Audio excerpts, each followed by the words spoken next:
in came a tiger into the empty cubicle, and he realised his mistake all too late. So Foster took some paper, reached under the cubicle with a rescue offering, and as Tiger went to take it, Foster uttered the words, "Europe, 1 up." As it happened, Europe did go on to win. Fast forward 10 years to the miraculous Medina, when, after a gruelling Saturday, Rory McIlroy overslept on the Sunday and was in danger of missing his tee time. Thankfully for him, the person booking player transport was Erica Stoll. She sorted him a police escort to the course. 3 years later, McIlroy proposed in Paris. The next story is told by Scottish legend Sam Torrance about the great Sevy, who apparently despised the Americans mainly because of a diminutive US reporter who kept calling him Steve. Hey, my name is Severiano or Sevy. It's no Steve, it's no Steve. Next day, Steve.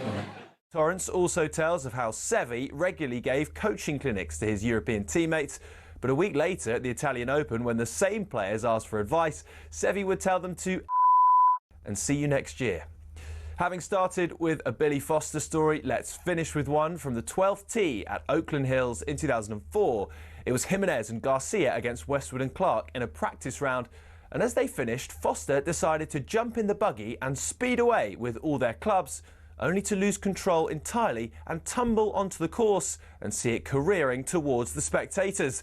Thankfully, the Red Sea parted and the buggy smashed into a tree, with viewers and clubs still intact.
Good morning, 4 minutes past 6 o'clock. How are we out there?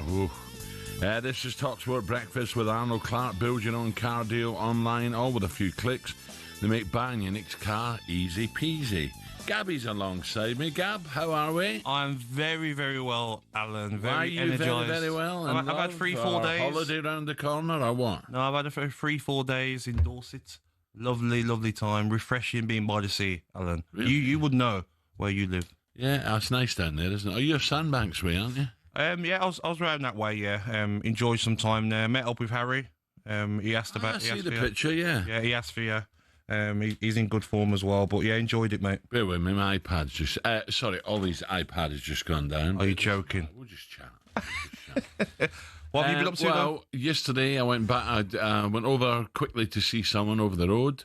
Went back to the flat. Had a little sleep, which is rare for me. You don't sleep in the day, do you? No, never. But I was tired, so I thought just have half an hour nap. 2.5 hours later. Are you joking? And then I had the misfortune of staying up all night watching Celtic. What's up with Celtic, mate? Because they're not happy, are they, Celtic fans? What? That was pants last night. I hate to say it. It was just... Wow, it's very nice. Yeah. Oh, Boris boys done well. And by the way, they did do well, and they deserved everything they got. I'm not going to sit here and lie. You know what must be frustrating though for Celtic fans, and you, Shaban, will know more. He's so close to such an important game in the Champions League, and you sell Kun, like 17 million, I think it was, to Como. Yeah, like one of your best players. I love watching him. You know who owns Como? No. I tell you who owns Como. The Malaysians own Como. Okay. Yeah, so they've got money behind them. Yeah, of course, but it's not just that. Look, at the end of the day, there's clearly a problem with Scottish football again. Rangers were pants when they Bruges are a good side. Bruges are a better side than Astana. They're a very good side, Bruges. Astana worked hard. They closed Celtic and never give them an inch, and Celtic had no answer to it in the end. So it was really hugely disappointing. Now Celtic have got to go all the way almost to the Chinese border. Yeah. Play them second leg and then fly back and play Rangers in the first Old Firm game. But you know what must be frustrating is Celtic have sold Kyogo, who's in outstanding form for Birmingham City. I don't know why they sold him out last season. Celtic have always done that, Gab. Yeah, I know, but Kun is an outstanding player last season as well, and you've only spent 3 million. Surely Celtic fans are like, come on. Like, we can't sell two of our best players and not bring in replacements. I thought Adam Eder looked poor last night as well. He's not the answer for me as the starting main striker. Celtic's passing was sloppy. And they look sometimes, no urgency. So there's clearly midfield, there's a problem. But anyway. Yeah, but look how good Celtic done in the Champions League last season. Brilliant. Surely if you're Brendan, you're like, okay, we're gonna go again, we're gonna improve the squad, not make it weaker. What does Brendan do? Like, Brendan was interviewed after the game. What does he do? Look, you heard the fans sack the board. I've heard that a few times at Park. Yeah. Don't worry. But what does Brendan? What's he meant to say? Well, I've got no help. You can't say that, or he's out of a job. Oh, of course. So anyway, there's discontent both sides in Glasgow, and there's got to be discontent in North London. Oh wow! Dear. Eze, that was a shock to me. By the way, he was at Arsenal as a kid, wasn't he? And let go. Yeah, he was let go. He went to QPR, then obviously went to Crystal Palace. But this is all Daniel Levy's fault because you try and penny pinch and you take weeks to negotiate. Maddison got his injury, I think 21 days ago. Get the deal done, but you've took your time, and now Arsenal have come in and says, Havertz is injured for most of the season. All right, then, there's the money, and it's a better offer than what Spurs are going to give you. Okay, he's an Arsenal fan. Sorry, Spurs, don't want to come to you, want to go to Arsenal. So Spurs have got themselves to blame, and that's why Daniel Levy gets so much stick from Spurs fans, because you're trying to penny pinch. Yeah, Glenn Hoddle coming up a little bit there, so I'm looking forward to hearing what Glenn's got to say about it. And the big thing for me, Al... He's a top player. Oh, he's an outstanding player. I was surprised that the season started and clubs weren't trying to get him. His release clause was 68 million. I'm seeing Mbumo, I'm seeing Konya get these moves, and I'm like, he's better than all of them. So for me, it's going to be an outstanding signing for Arsenal, and I believe this wins Arsenal the Premier League. I really do, mate. That left-hand side has been a bit of a problem. Martinelli's a decent player. Trossard as well. Look, it's really early days. Of course, yeah. But Arsenal at Old Trafford, Man United played well, didn't they? Yeah, but they needed someone like him. Arsenal looked leggy to me. Yeah, they did, yeah. But in them sort of games, you need someone like Eze who can receive the ball anywhere, hold on to it, carry the ball to them for the pitch.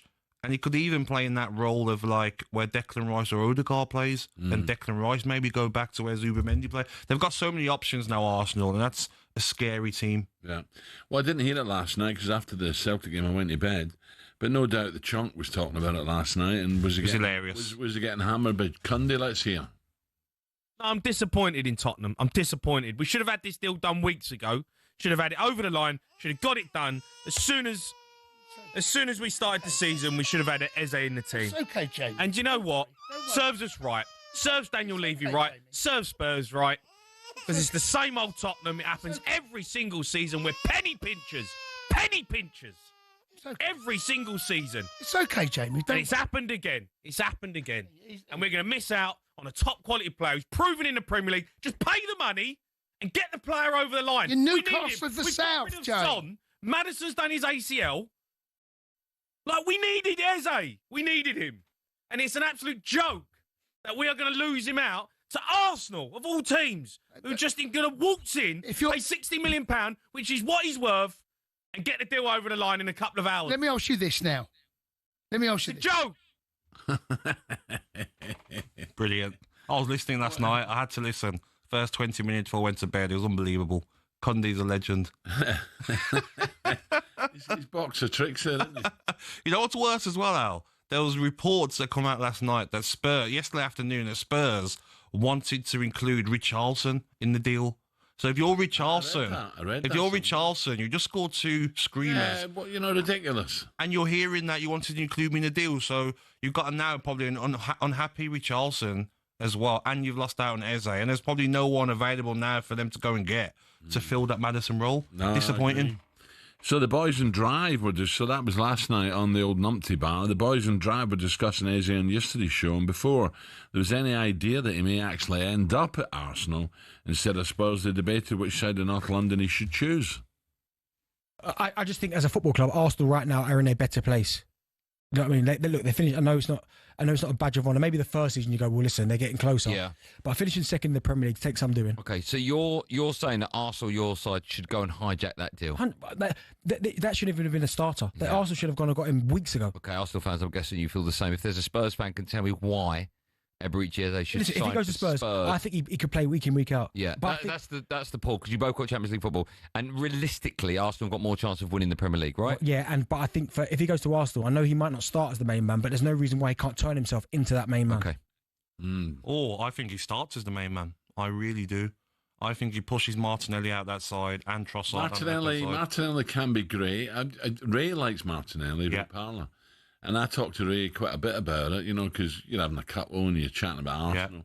Yeah. He's in and out for me, Martinelli. I never know what he's going to do. Exactly. He's not going to get you double figures every season. He was poor at the Old Trafford, Saka, wasn't he? Yeah, Saka looked like he was a bit leggy, but you let players off. He's going to come back. You let players off in the first game, don't you? Al, they're a bit rusty. Gabby, I always thought it took 4 or 5. 100%. 5 games to get anywhere near your best form. 100%. So I wouldn't go by last week and the forthcoming games. Give it another month and then we'll see. And I think Eze can play off that left-hand side, or we can play where Odegaard plays, Al. Or, Declan Rice plays as that Declan was quiet as well, wasn't it, Old Trafford? So there's options now and competition for places at Arsenal. Both sides of North London, let's hear from you. Phone lines have already popped off this morning once again. Tottenham fans, I fear for you. I really do. You must be absolutely gutted because he is a good player. Yeah. Glenn Hoddle coming up. Glenn will tell us what he thinks. Who's to blame for missing out on yet another target? By all accounts, it's been going on for 3-4 weeks. Eze to Spurs. Could the summer have gone much worse? 03717 223344. Give us a call. Alex, a Tottenham fan. Let's take a quick one before the break. Alex, morning. Good morning, Alex. Morning, guys. How you doing? Mate? All right? Well, here we go again, Alex. It's incredible, just getting someone over the line. Yeah, I know. I think last night I was a bit disappointed. Obviously, see the pictures on the social media with "Here we go" and the Arsenal shirt on him and everything. And it's changed from Tottenham to Arsenal, and it's a bit of a laughing stock, isn't it? Really, and that's Tottenham in a nutshell, really. And the media kind of hypes it up that way as well. Let's be fair. If he isn't Tottenham, Alan and Gabby, if he isn't Tottenham, then he shouldn't come to us because some players will go towards the money, right? And then you get players who are not through and through your player and their heart isn't 100% in your club. And we don't need that, right now. We've just got a new manager. We've made a couple of great signings in Polino and Kudus, who I think is great. And nearly the best thing that's happened to us right now, and no disrespect to Son, what a servant he's been, but it's the fact that Romero is now our captain. But we do need to get a number 10 in through the door, and I'm sure Daniel will do so before the window's out. So it's not all doom and gloom. No. That's no, I don't think so. I don't think so. All right, Alex, thank you. No, I'd agree with that. I think it's disappointing. I really do. I think it's disappointing what's happened here, and you have to look. Daniel's Daniel. He won't pay over the odds if he feels no, that's too much. I'm not wasting money. But when's every now and again you get a slap in the face, Gabby, and this is definitely a slap in the face to Tottenham and to Daniel. Whereas Arsenal suddenly say, we need him, right? Havertz is injured. We need him. Bang. We'll pay it. Bang. And he's probably an Arsenal fan as a kid. No, he was. He was let go by Arsenal. He's an Arsenal fan. I've seen clips of him talking about Thierry Henry was his favourite player. But for me, it's more, you've given your rivals a top player that could go on to win them the Premier League. That's what will hurt Spurs fans as well. If Daniel just got his wallet out and paid the release clause 2.5 weeks ago, he'd be a Spurs player already. Coming up, we'll see what the back pages are saying this morning. Tottenham fans, well, you're gutted this morning going to work. Gabby says this signing has handed Arsenal the Premier League. More on that. Nick Shaban, Rupert Bell, and Glenn Hoddle. Don't forget. Terry Butcher coming up as well. Big Butch. Looking forward to that. 6:15.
The name's Bond, James Bond. I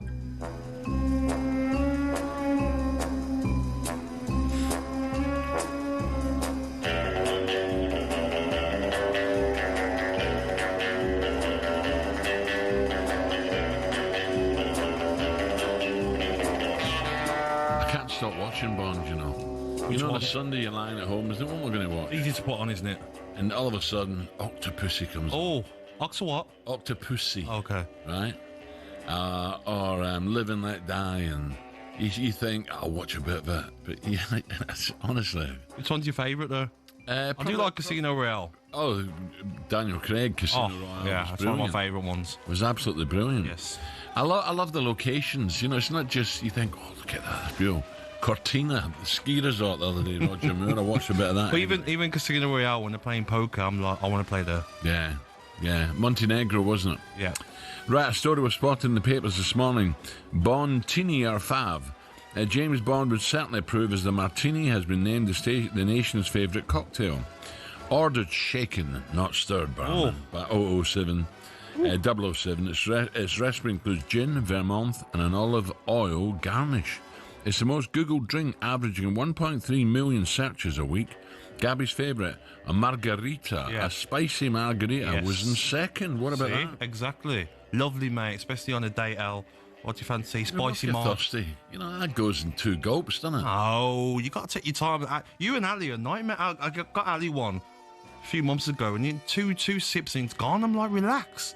That should last like 20, 30 minutes, a spicy marg. Where you go? It should. You just... That's why 8 pubs a week are shut.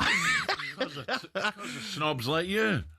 Cheap night out, mate. Right, let's look at today's back pages with Tesco Mobile for business.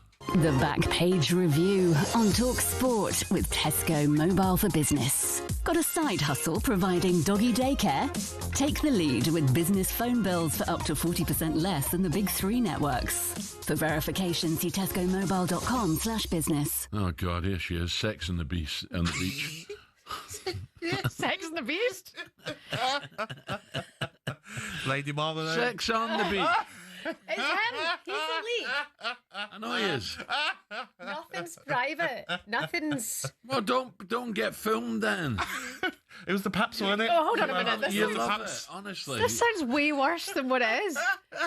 You just introduced me as sex on the beach, don't get filmed. Don't get papped, you man. None of that happened. By the way, I'm a French martini. Are you? Oh, they're my favourite. What's in that? Chambord, vodka, pineapple, shaken. And it's quite foamy. Sounds like a poor man's pina colada. Oh, it's so good. You'd love it. It's very sweet. And 3 of them, you know. They're expensive, aren't they? Every drink's expensive now. But yeah, they would count it then as 2 shots, wouldn't they? Oh, you'd have to split the bill with her, mate. It's got expensive taste. I'll give Shabana due. She is. She's not tight. I'm not tight. Really? No, God, no. What do you mean, really? She puts her hand in her purse. Yeah. He doesn't let you buy a coffee though, and then he turns it on you like tight. I see you, Agbonlahor. I've got a list at home how many coffees I've got. What about Colonel Mustard over there? Colonel Mustard. A normal pint does me, to be honest. Yeah. A nice pint of Peroni, pint of simple. Amstel. Yeah. Yeah. Low maintenance. A couple of them does me. A couple. Little chat. Couple. I had 2.5 yesterday. And lovely, mate. Went home. Yeah. So. Do you know what? You're right about the pubs. It's a shame all the pubs you go by now and they're all just closing the doors and I don't know. Right, what we got? Yeah, back pages today, all about obviously. You watched that rubbish last night? I did. Yeah. It was worse than bad, wasn't it? Wow, it's very nice. We had this coming, to be fair. Ali got mugged off for 4 hours. Ali's getting good, you know.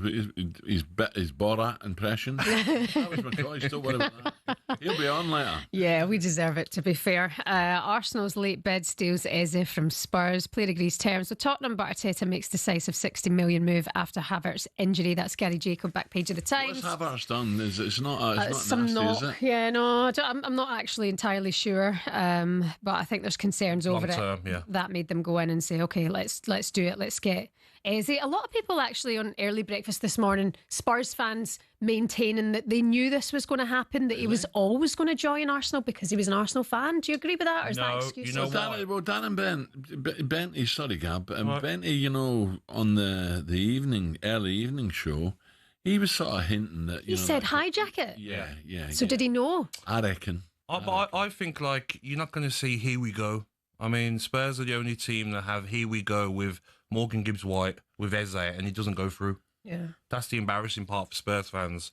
I think it was more or less done, but because they want Eze to play tonight in the Europa League conference, maybe that give Arsenal a chance to come in with Havertz injury. Yeah, but don't give it the chance then. I agree. If he's your target, I mean, that's disappointing. All accounts just 3 weeks, three and a bit weeks. They've been chatting about Spurs, chatting about signing Eze. What do you think that is, Al? Do you think that's just holding out for the best deal? Is it penny pinching? Yes. Well, Daniel's like that. You know, he's a hard-nosed businessman. He's turned Tottenham, whatever you think about Spurs, he's turned Tottenham into a very, very rich club worth a lot of money. There's so many little parts of a deal. Are the add-ons right? Are they achievable, the add-ons? You know, just these little tweaks that maybe it takes a week longer to get a deal in. Arsenal says, there's the money. Thank you very much. Come to me. Yeah. Back page of the Times today, Paul Joyce, Newcastle fail in Wisa bid. Newcastle United suffered a further frustration in the transfer market. Their latest bid for Brentford Johan Wisa was rejected. That offer worth 35 million plus add-ons has been turned down. Now, Wisa, as we know on social media, he's deleted all his Brentford pictures. He's changed his profile picture. I mean, these players, we'll get to Isak in just a second. If they do get their way on transfer deadline day, it's worked out. Well, they probably will do. There's probably, I would suggest there's a 90% chance they will get their way. Because at the end of the day, if the chairman asks the manager, well, what do we do? He says, well, I can't have disruption. If he's not going to play and he's going to sulk, it's going to affect everyone else. I think 40 million is a good deal. 1 year left on his contract, Wissa. I think it's a great deal for him to accept, and I just don't like how they're acting. I mean, it's like you've been through a breakup, isn't it? Deleting all your pictures and unfollowing your football club. It's very strange. I mean, because it's affecting the fans. We touched on this before. You know, it's the fans who are affected by the social media stuff. Boards don't care. Business people don't care. No. Probably don't have social media or understand what it's all about. It's that relationship with the fans that they've now deleted, and they still get paid by that club. Yes. Alan Shearer was good than what I read this morning. I've not read it all, but he's saying sack the agent, bang out of order. Yeah. He's turning a hero into a villain. Yeah, Isak, your agent, is the headline today, back pages. Shearer advice over the bleeping mess of the Isak saga. And Isak turned up to training yesterday in his car alone. There's a good piece today in The Sun. If a move to Liverpool does not occur, it could see Isak rot in the reserves for at least the next 12 months. No, it won't. He will be back integrated into that squad, and he will be back scoring goals for Newcastle. And fans are fickle.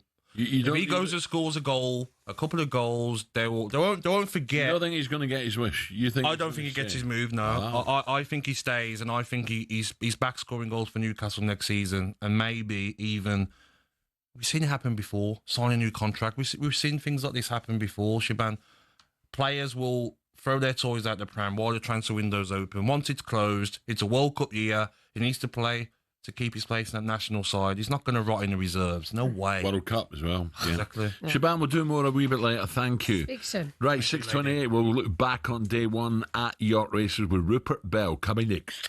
Excuse me.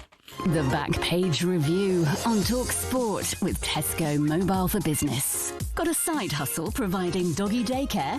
Take the lead with business phone bills for up to 40% less than the big three networks. For verification, see tescomobile.com/business.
It's not often you associate fan power with Chelsea Football Club, but one of the shining examples of it lies with a group called the Chelsea Pitch Owners. And they've proved to be the thorn in the side of owners past and present who've been dead set on moving stadiums to a larger, more lucrative piece of land. Essentially, the supporters group holds the freehold to the land on which Stamford Bridge sits. Former owner Ken Bates set it up at a time where some unruly property developers tried to evict the club from their ground. In order to prevent this, he established the CPO as a company that owned the pitch and offered the fans the chance to buy a share for £100. As well as that, they also own the rights to the name Chelsea Football Club, so if any owner wants to take them elsewhere, they can't be called Chelsea without the approval from the CPO. Now, in 2011, Roman Abramovich tried and failed to move them away from Stamford Bridge, and this has set a precedent for Todd Bowley and the current power brokers at Chelsea. They know any plan which involves moving from Stamford Bridge will require CPO approval from the now 13,000 fans who own it. There are fans who are concerned that if they stay at the bridge, they'll be left behind their domestic and European rivals who are moving to more commercially successful stadiums. But for the heritage and history lovers, Stamford Bridge is one of the iconic English stadiums, and to move away would be a grave mistake. It might not be as flashy as others, but stadiums like it have something about them that cannot be replaced. One thing's for sure, if Bowley wants to take Chelsea away from their home, he'll have to go through the CPO first.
Okay, the NFL returns to Wembley in October as the Los Angeles Rams take on the Jacksonville Jaguars. And we have a huge competition to win VIP tickets. That's right, we're giving you a chance to win 6 seats in a private box at Wembley. Full hospitality plus $5,000 spending money. What about that? Here's how you can enter.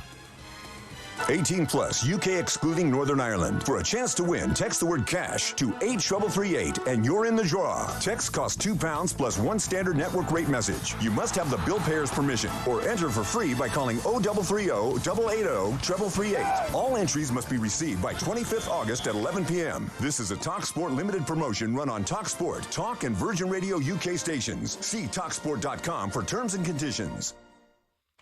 Okay, have a go at that. Fantastic. Let's talk racing now. 6:35. Day one of the Ebor Festival at beautiful York saw a heroic comeback in the Juddmonte States. Burcastle has scorched into the lead of Rab Havlin. There's a look of disbelief amongst the crowd here because Burcastle isn't for stopping Dan and DeSeal. The gap is shortening, but at the moment Burcastle with 2 furlongs to go, it doesn't look like for catching. Dan and DeSeal and Ombudsman and Darricks are trying to pick up and Delacroix. He is starting to tie up now, so the chasing pack might be able to get to him with a furlong to go, but Burcastle has been kept up to his task. Ombudsman is trying to get to him, and Ombudsman may get to him. Ombudsman now firing, storming home. Ombudsman getting up now, overtaking Burcastle. See the far trying to run on Delacroix, but Ombudsman has stormed to success here, winning by 4 lengths. I have to say, I did have a little wager yesterday on Ombudsman, and coming round the turn, I thought, what is going on here? Honestly. 151 shot, Burcastle stormed in lead by at least 20 lengths at one stage, right? Rab Havlin, the jockey, big Rangers supporter, Rab, yes, kept looking around thinking, hello, they're not catching me here. Yeah. But it was eventually caught by Ombudsman William Buick in what was billed as a highly anticipated rematch with Delacroix, following a dramatic battle that was at Sandown in the Coral Eclipse last month. William Buick for John and Thady Gosden won, with Delacroix second, and Burcastle third. I think he got 140 grand, and he was a pacemaker. Wow. John is now for more as talkSPORT's racing commentator and someone who proved that pigs do fly because he tipped up Ombudsman yesterday.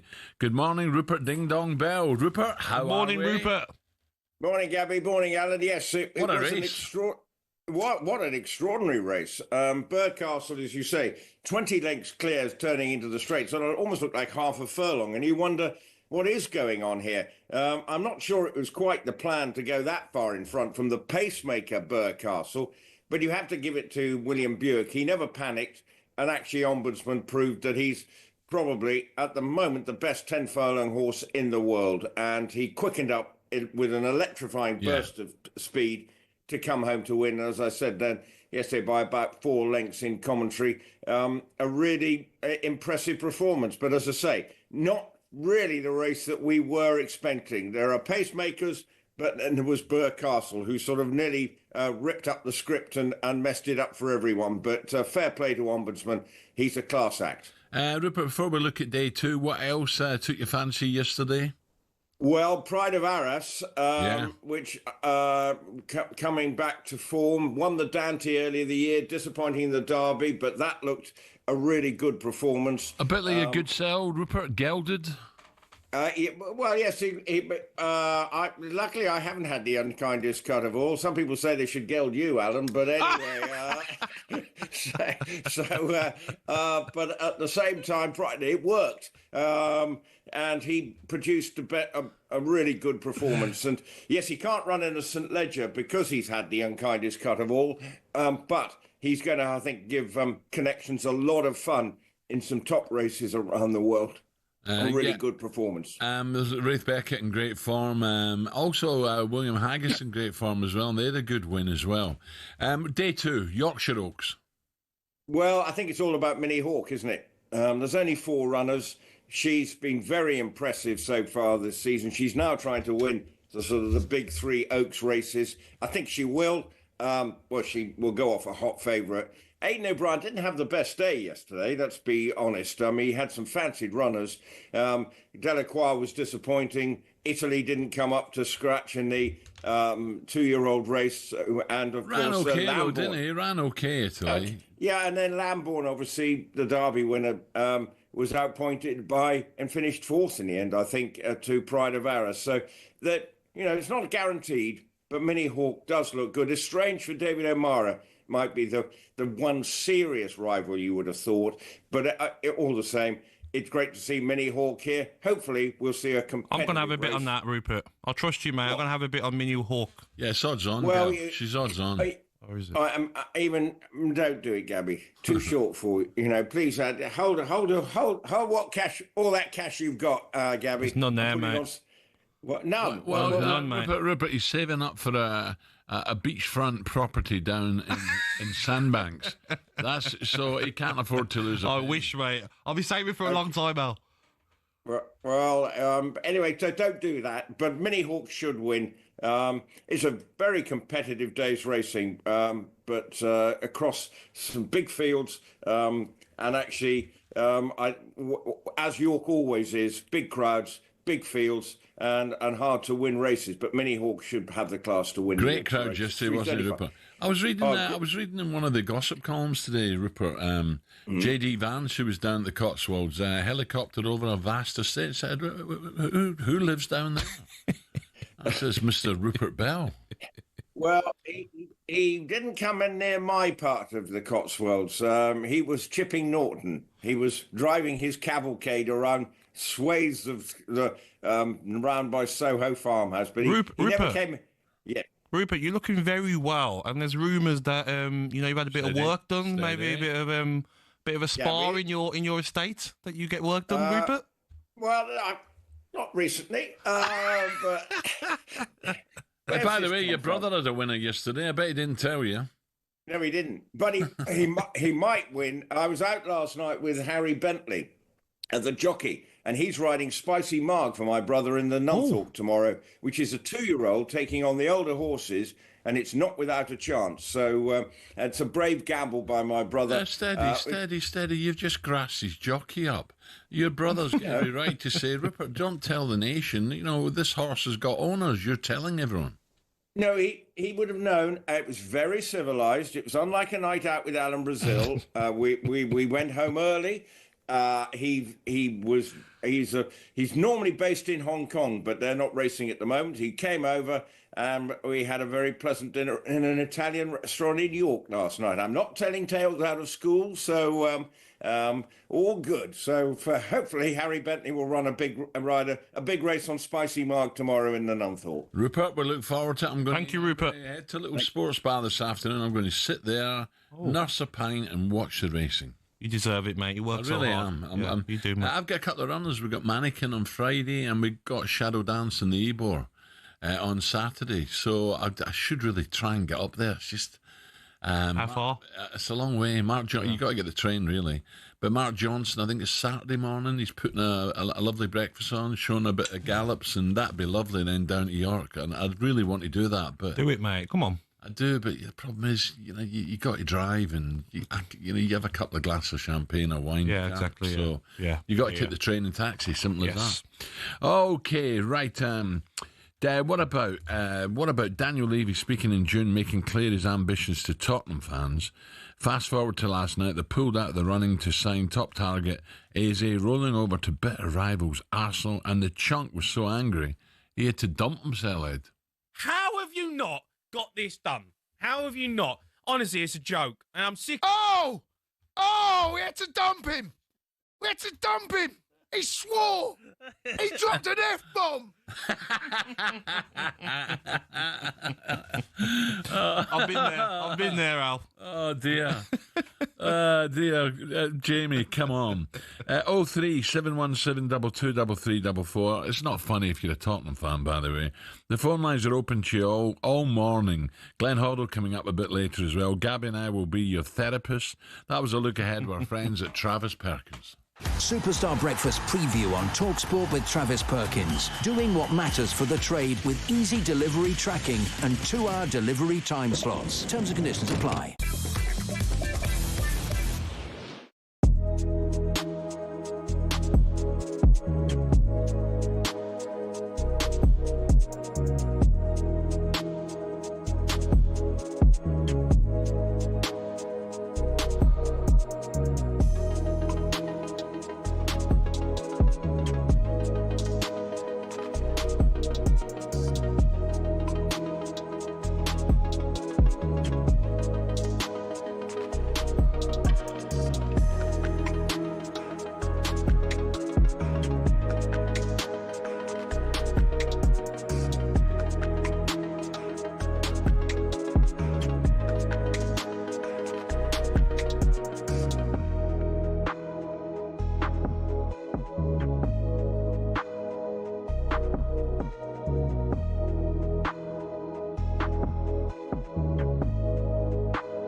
Okay, 13 minutes before 7 o'clock, talkSPORT breakfast with Gabby.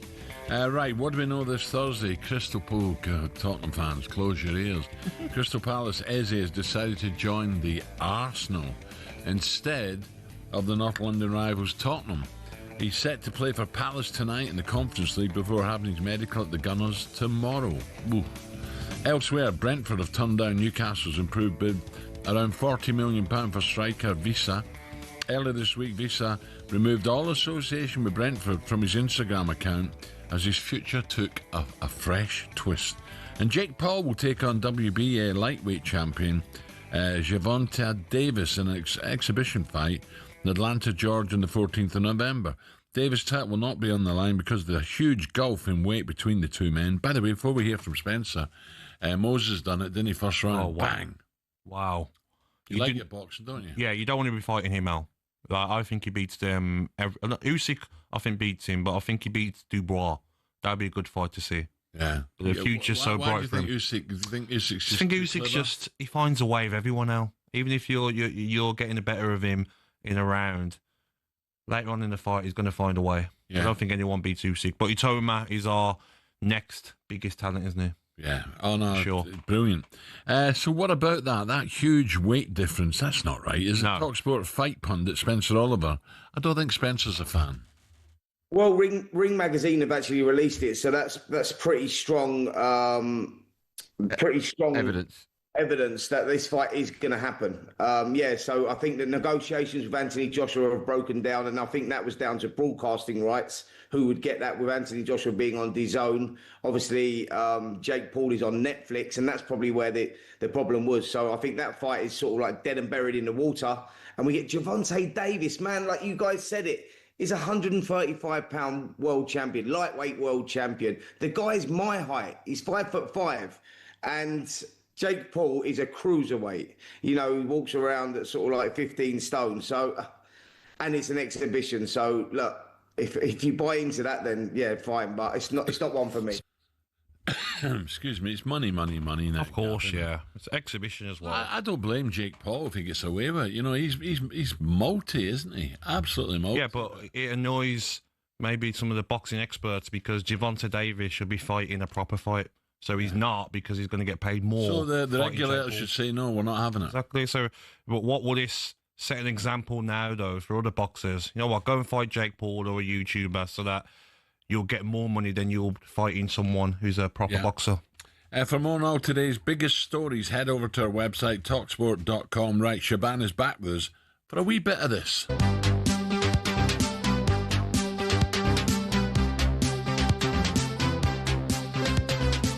We walk together, we're walking down the street.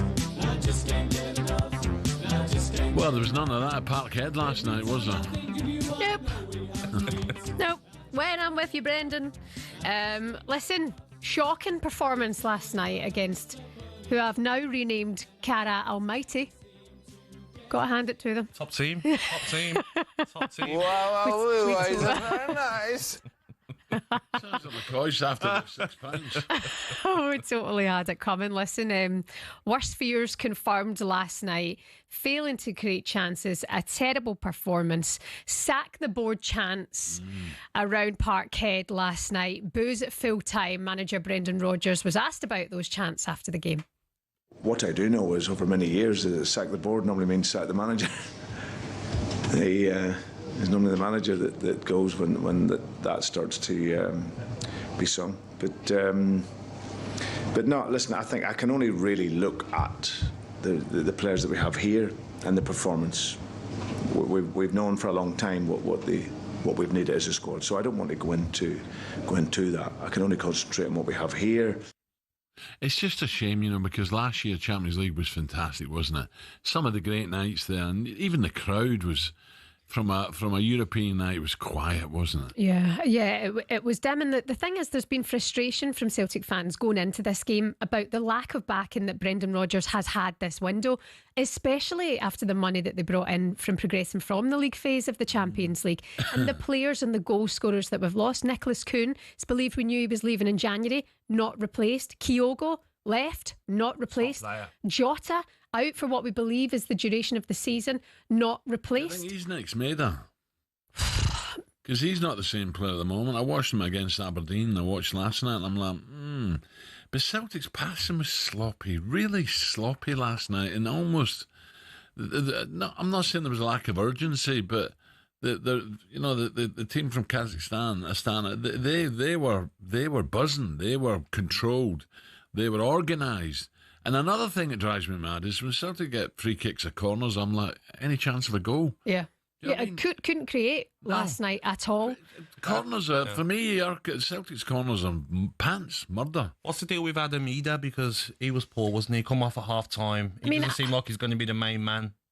Adam hasn't been starting for Celtic. Adam is somebody who can come on and win games. Yeah. So I don't want to hammer Adam. It's just they've not got the squad. Yeah. You know, and he needs backing. And I think the fact that I think it was something like 40 million from getting to that league, out of the league phase of the competition in the Champions League. Yeah. They're sitting on that money to see if we get Champions League football. Yeah, Celtic are not out yet. No, of course not. No, they're not out yet, but they've got to go now to Kazakhstan and come back and play Rangers at old Ibrox. 4,000-mile trek to Kazakhstan, and now they have to perform. They have to win. They're under pressure now.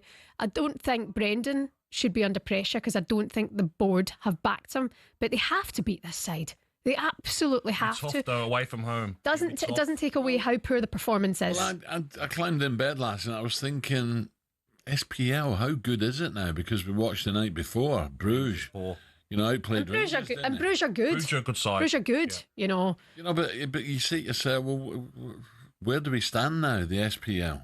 Yeah, but if you look at Celtic, the players that you mentioned there, especially Kun, top player you're selling, and you spent 3 million this transfer window.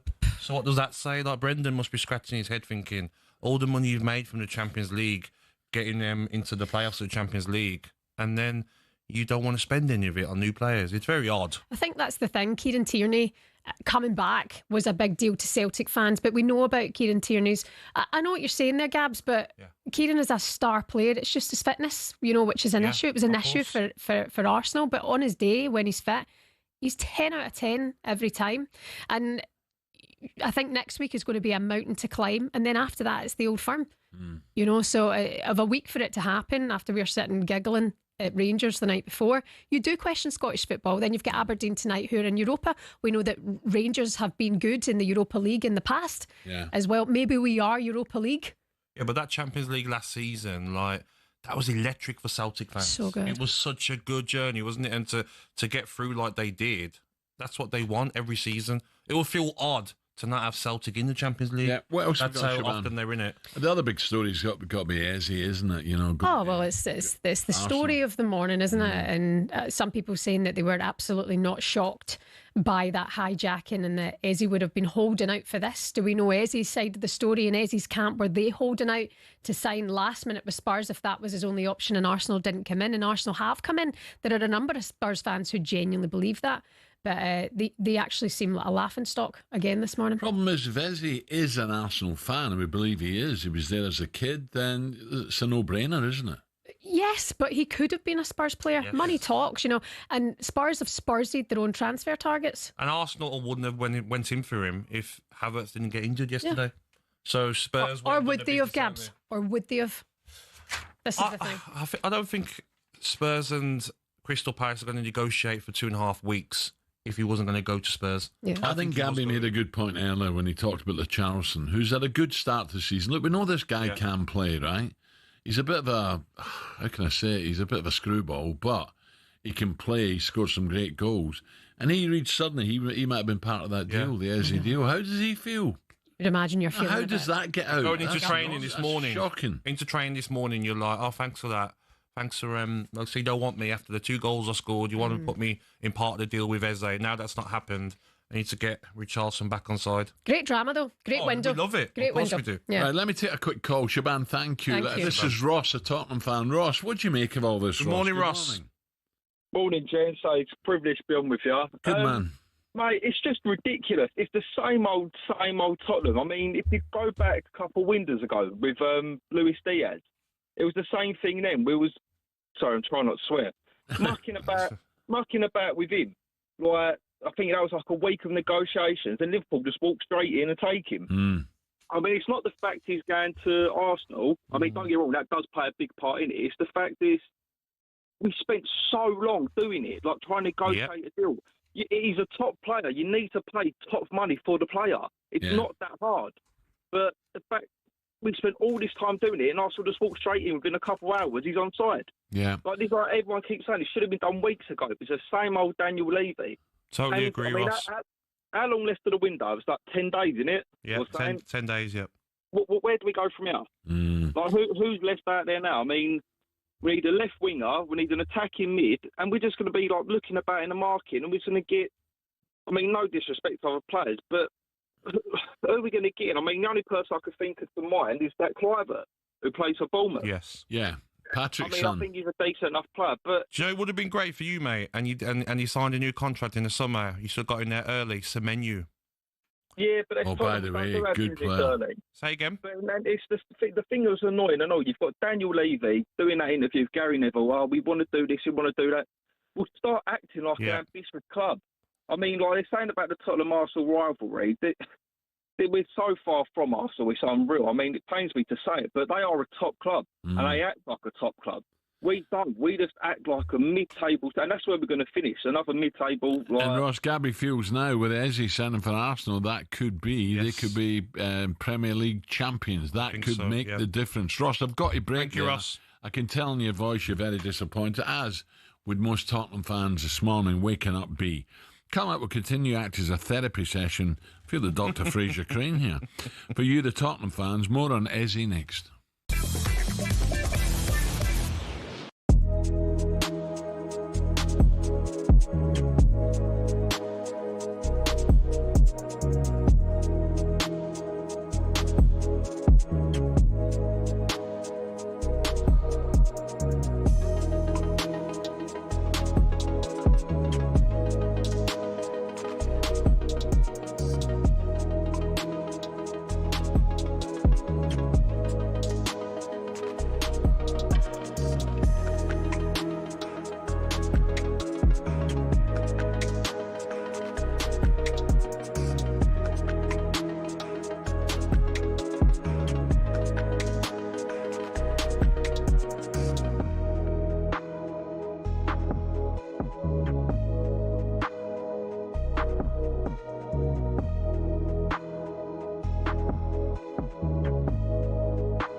Hamilton, now at Ferrari, dares to dream of a record 8th F1 world title, the Tifosi will be hoping the Brits can bring glory back to Italy.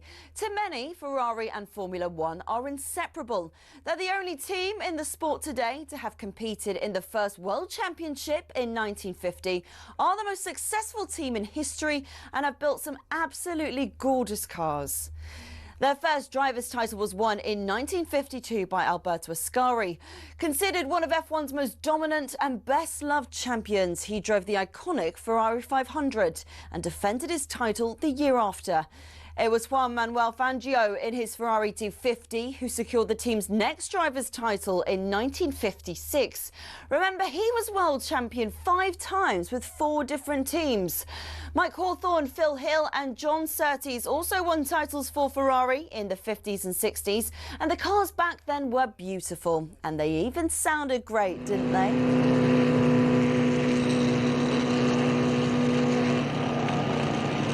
Anyway, Ferrari went 11 years without winning a title until Niki Lauda won in 1975 in the iconic 312T.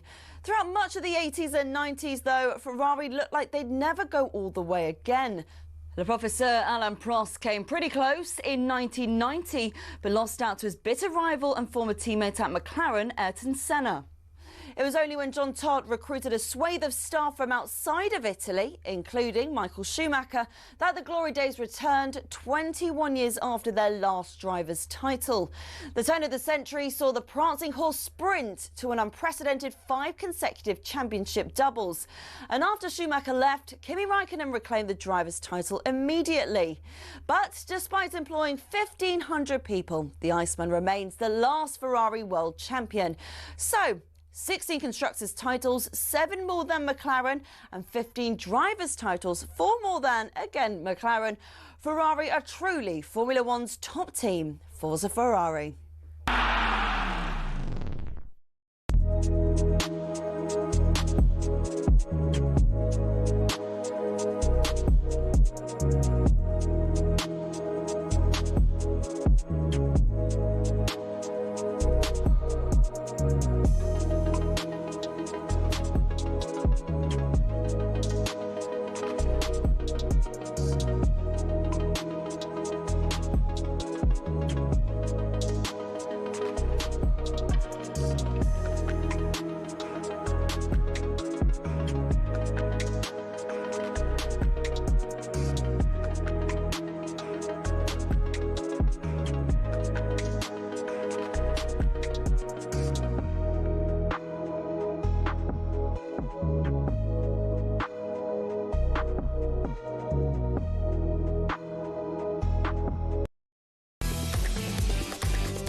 Can't believe my coach has not been on yet.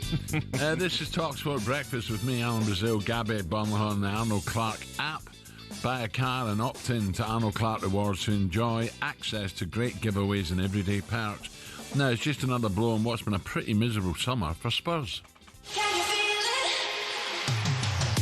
glory, glory, Tottenham Hotspur. They have won their first major trophy for 17 years. The Europa League is theirs. Spurs are back. They're back. We don't need Harry Kane. We're going to win it all. That's a Spurs.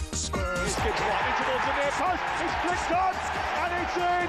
Brilliant. Gibbs White with a flick on at the near post. Despite Spurs triggering his release clause, Morgan Gibbs White has signed a new contract at Nottingham Forest. Oh, you're the gift that keeps on giving. Spurs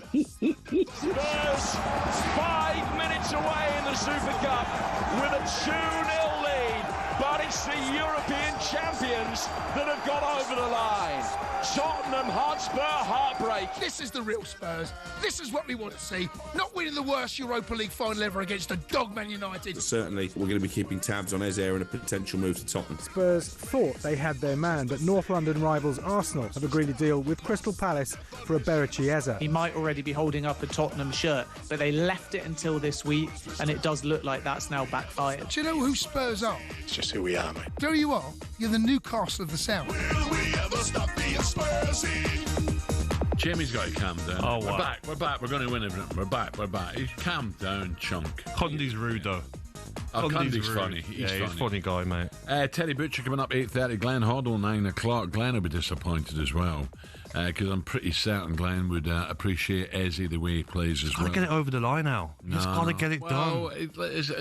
Top player. I don't think you're ever going to change Daniel Levy now. Look, Daniel wants value for money. He won't pay over the odds, and it's failed again. I just look at the fee, and I look at Mbumo, I look at Konya, similar sort of money. Mchesko, Jokeres the same.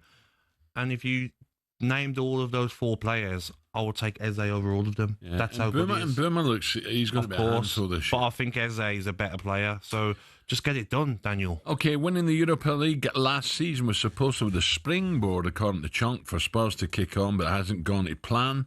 Morgan Gibbs-White signed a new deal at Forest despite Spurs triggering his release clause. They threw away a 2-0 lead in the Super Cup final with just 5 minutes to go to lose to PSG. But the biggest blow obviously came yesterday with Arsenal stealing Eze from right under the noses. You can't blame Arsenal, can you? No. The Sports Bar was a place to be last night. Have a listen to DJ, host of the Final Word and a huge Tottenham fan. This is Mr. Majestic with a chunk. It's such an embarrassing one that we've been done under the nose by Arsenal. It feels like Sol Campbell. It do you really know what does. it is? It's Sol Campbell, Cundy will laugh, Willian. Didn't Willian actually take a picture of his shirt? Like, it's how it's happened time and time again. And I'm in various Spurs groups. I'm in a particular one where, we always have a good little bit of that argument, a bit of banter. There's a few people in there a little bit negative, but they've got every right to feel that way because it keeps happening time and time again. As you say, Jay, the only way that this can be rectified is going out and going big. But we're not going to. We are going to, I'm sure Brian Hill's still at the club, isn't he? Brian Gill? You know what we thought about it? We spoke to Thomas Frank, and he thinks that Brian Hill, he could be the answer. Forget Eze. He's there. We got Brian Hill. It's just ridiculous, mate. I wish you could see this. Cundy's dressed as a jester, isn't he? He's got the baby. He's cradling the baby. He's dressed like a jester. The chunk wants to punch him. But there's nothing worse, Al, when you're trying to have a rant and you got that baby music and the violin in the background. They've done it to me with Villa when we got knocked out of the Champions League. Hilarious, mate. Yeah.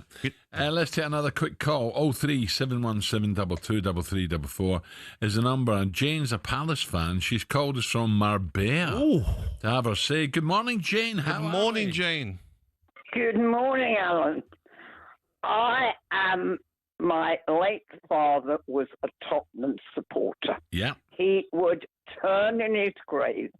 I sent 40 WhatsApps last night to Spurs supporters saying, you bloody idiots, why pay your season ticket?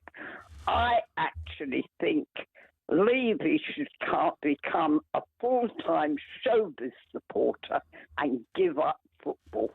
Oh dear, Jane, you're not happy, are you?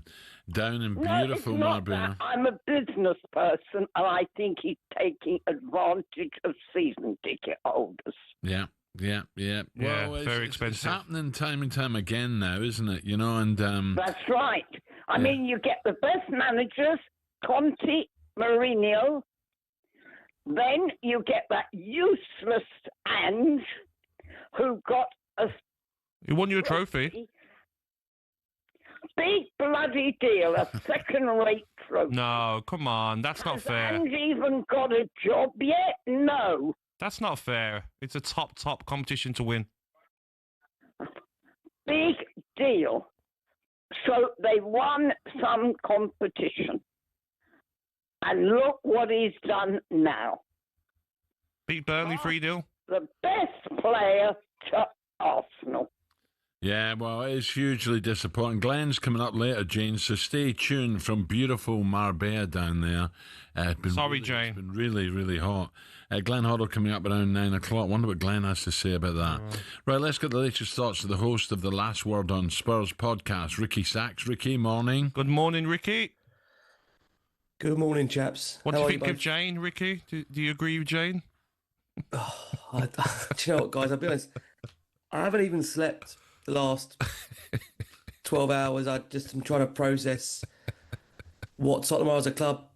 It's just pure, utter negligence on every level, from Daniel Levy, Enoch, and the hierarchy at Spurs, to have been put in the position that many of us dreaded, really, because everybody knew the optics about Tottenham going in for Eberechi Eze, and the fact there was long-standing interest from Arsenal that dated back to really the start of the window. So for Tottenham to go in for Eberechi Eze and have a free run at him for a minimum of a week to not get it done, and then for Arsenal to come in very, very late and in the space of 2 hours have a direct agreement with Crystal Palace. We understand they obviously had agreement with Eze previous to that.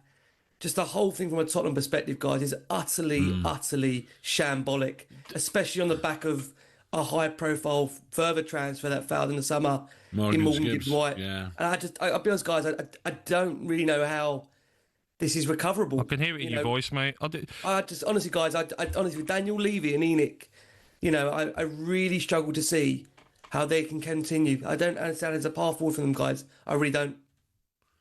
Yeah, did you have any inkling that this could happen? Did anyone say to you, Ricky, that he might go to Arsenal? I hadn't heard that.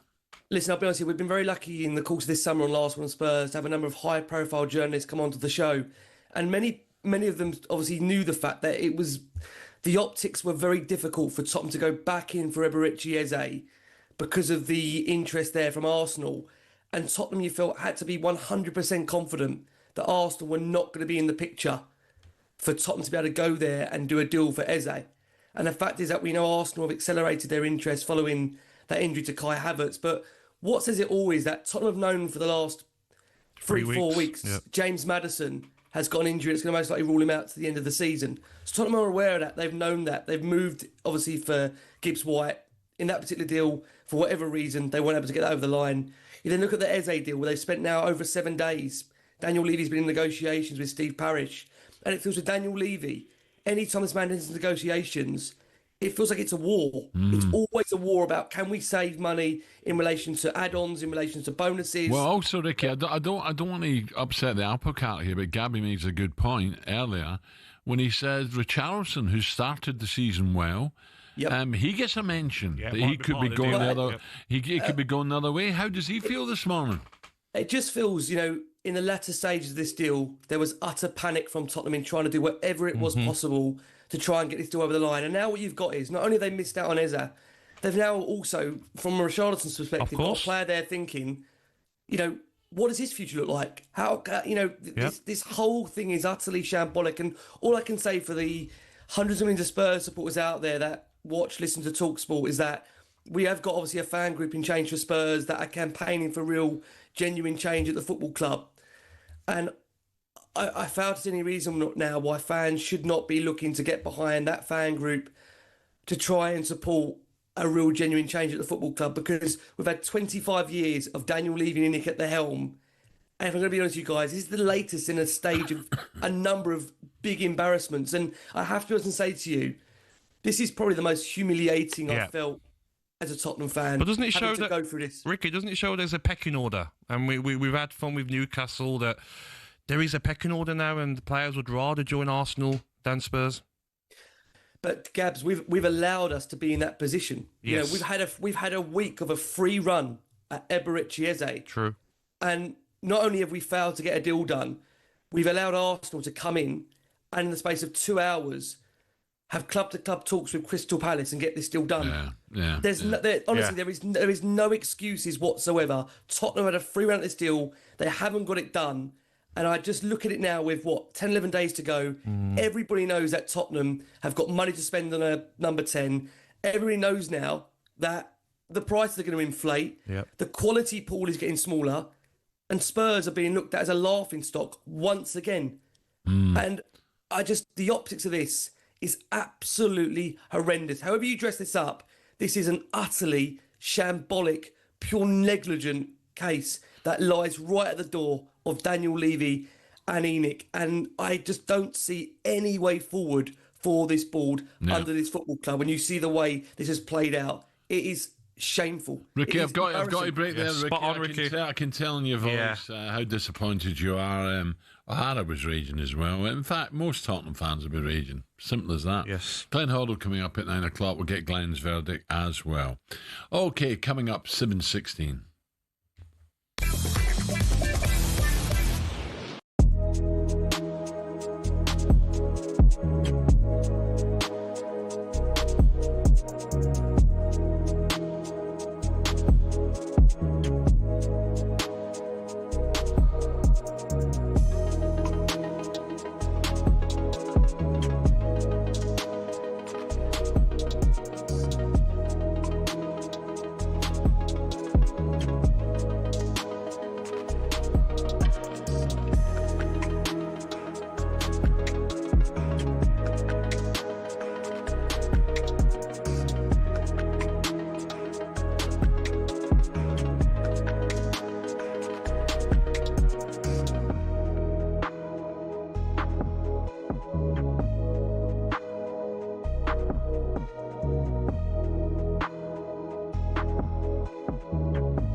7:21. Alan Brazil and Gabby Agbonlahor with you. Now, last Saturday, Gabby, the man alongside me, made his co-commentary debut. Oh, God. And none other than his beloved Villa.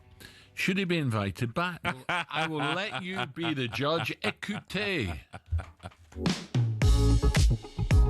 I'm the top goal scorer that was born in Birmingham. I see. Okay, that's a good one. I'll bring that in next time. I'd like to be known as Nottingham Forest's highest goal scorer that comes from Shepherd's Bush.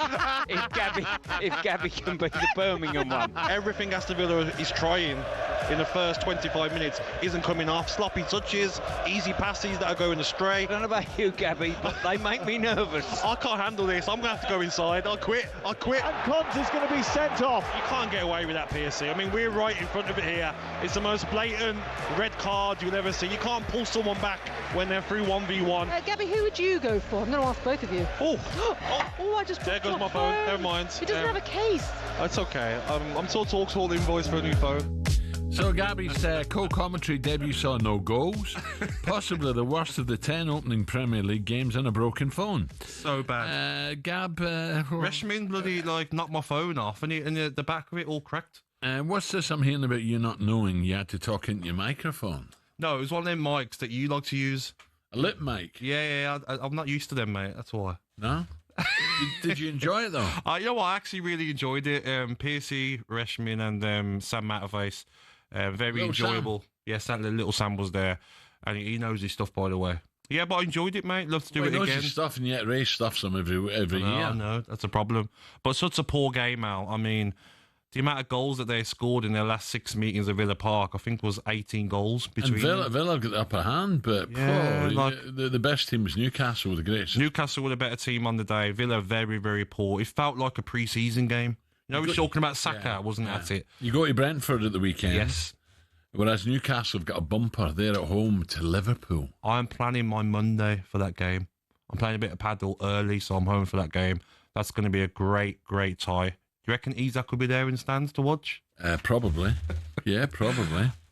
Yeah, looking forward to it. Yeah, but even Man City Spurs. Let's see what Spurs can do against Man City. It's okay against Burnley, where Richarlison turns up. Let me tell you, Man City, they made a little bit hard work of it for 30 minutes, didn't they? Yes. The opening game. But I loved the new players that are on show. Yeah. I mean, Aït-Nouri, Reinders, he looks like a very good player. Well, Reinders is one of the busy players. Give me it. But Al, he can get box to box. His assist for Haaland. Not many players can make that pass behind them, knowing that he's coming. The little lob. Yeah, and the one for Haaland where he runs through and he sort of cuts it back without even looking. Haaland bends it in. He is a top player. Shirky as well. Arsenal Leeds, there's a good game. Yes. The Premier League is back, mate. This is why football, by far, the biggest sport in the world. And do you know what I worry about, Gab? Just briefly, West Ham, Chelsea. I'm beginning to think about West Ham. This could be a 5. You know, West Ham have got to get their season going and get it going. I know it's only one game, but they need to get that crowd behind. They need to get a result, Al. They cannot afford to lose this game. And also, West Ham, they need to get in the transfer window. You know what they need, Al? West Ham. They need a Baleba, Kamara, Gravenberch, even Diarra, that Sunderland record transfer got in. That defensive midfielder who's got legs. You can't have Souček, Ward-Prowse, Paqueta in there. That players that you need legs can't get the ball back. Right. Yep. Right, West Ham Chelsea live and exclusive live on talkSPORT tomorrow night, of course. Gabby hasn't been booked again for this weekend. Gab, why? But don't worry, keep your head up. Why have you not been booked? Insist, put the pressure on. You know what? I haven't heard that either from Jason Bourne after I did it. There's been no comeback. No comeback. Or you done okay? You could have worked on this. There's been nothing, mate. What do you expect? This is talkSPORT. Yeah. So I read into that, Al, that it wasn't a great performance by myself. So it is what it is, mate. We go again now. All right. Yeah. This Eze story has been dominating the show all morning. Just how bad is this for Tottenham? Well, Gabby has said it's handed Arsenal the league title. Ricky Sachs from The Last Word says shambolic. Levy has to go. And Jamie had a complete meltdown on the sports bar. 03717 223344 is the number to call. It's a Spurs therapy couch this morning on talkSPORT Breakfast. Harry's a Tottenham fan. Harry, I was going to say good morning, but it's not a good morning, Harry. Good morning, Harry. Good morning, boys. Hello, mate. Yeah, shocking. Stop laughing, mate. I'm fuming. Absolutely fuming. Woke up 4 a.m. Here we go. Oh, I'll go back to bed. Yeah, it's just schoolboy from us. Like, this should have been done 20 days ago when Madison got injured. Get it done. I thought £68 million release clause was fair enough. Pay it. He's worth it. Who are we going to get in now? Who is there? I mean, Morgan Rogers? What about Morgan Rogers? He might do for us. 120, mate. 120, Yeah. 115, Daniel Levy says. You know what it's like, though, Harry? It's like you go into try and buy a house, but you're messing about a bit, and someone likes it and says, there you go, there's cash. The word you're looking for is gazumped. Yes. There's a cash offer. Let's have him. Arsenal took 2 hours to get the deal done. Spurs have taken 3 weeks. That's the frustrating bit. I mean, we needed a player like that. We've been crying out for it. Yes. After Madison got injured, it's done. It's like, I thought we'd turn the page after Bilbao. I mean, Eze would have been a bit of a statement signing, but it's typical Daniel Levy. Like, the gun's pointed back at him now. So let's see who we get now, I suppose. I don't know who we're going to get, but hey. It's not good, Harry. It's not good. No. Man City the weekend. Can Tottenham get anything? Last year? Sure. Was it 4 last year? Something like that? I'm not sure.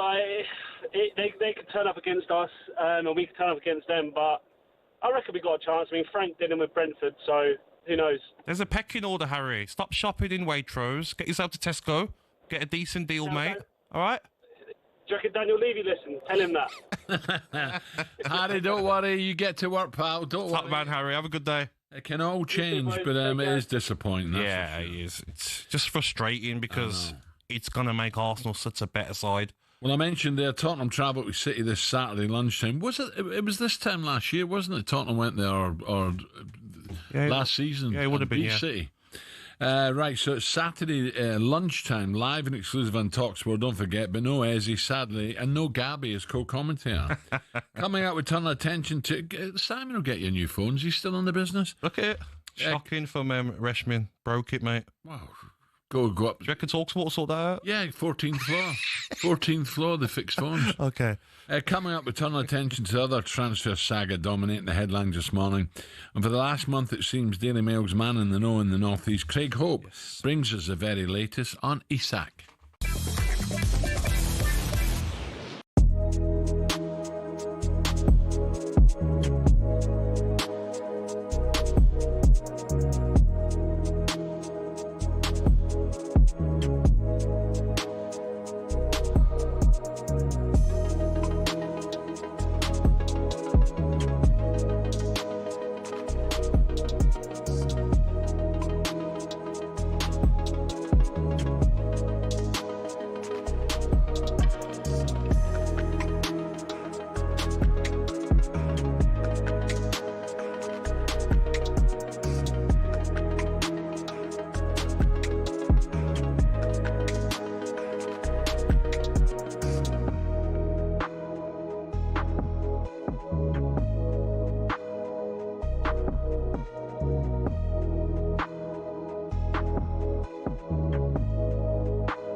Football fans all have stadiums we love, but do any of us have a pitch we love?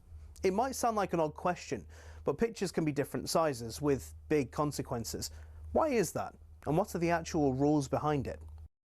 Back when association football started, pitches could be 100 metres wide and 200 metres long. That's longer than Ellen Road. Not the pitch, the stadium. Anyway, UEFA wanted a standard across Europe, which became 105 metres long and 68 metres wide. But some clubs had been rebels, not intentionally, but because of the stadiums. Take Highbury, for example. It was 5 metres shorter and a metre narrower, meaning away sides had a challenge just to adjust. Today, Forest Pitch at the City Ground is a big one, 2 metres wider than others. But the smallest of all? Craven Cottage, just 100 metres long and 65 metres wide. There are a couple of crazy outliers in Europe too, such as Napoli's home ground, the Stadio Diego Armando Maradona, where the pitch is a whopping 110 metres long. So UEFA have their standards, so do the FA, but they give pitches in England some wiggle room. Pitches can be anywhere between 90 and 120 metres long, between 45 and 90 metres wide. Just imagine a pitch that's 120 metres long and 45 wide. Madness. So there you have it. There is a standard size and most teams do generally follow it. But as we all know, size doesn't matter, does it?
I cannot change.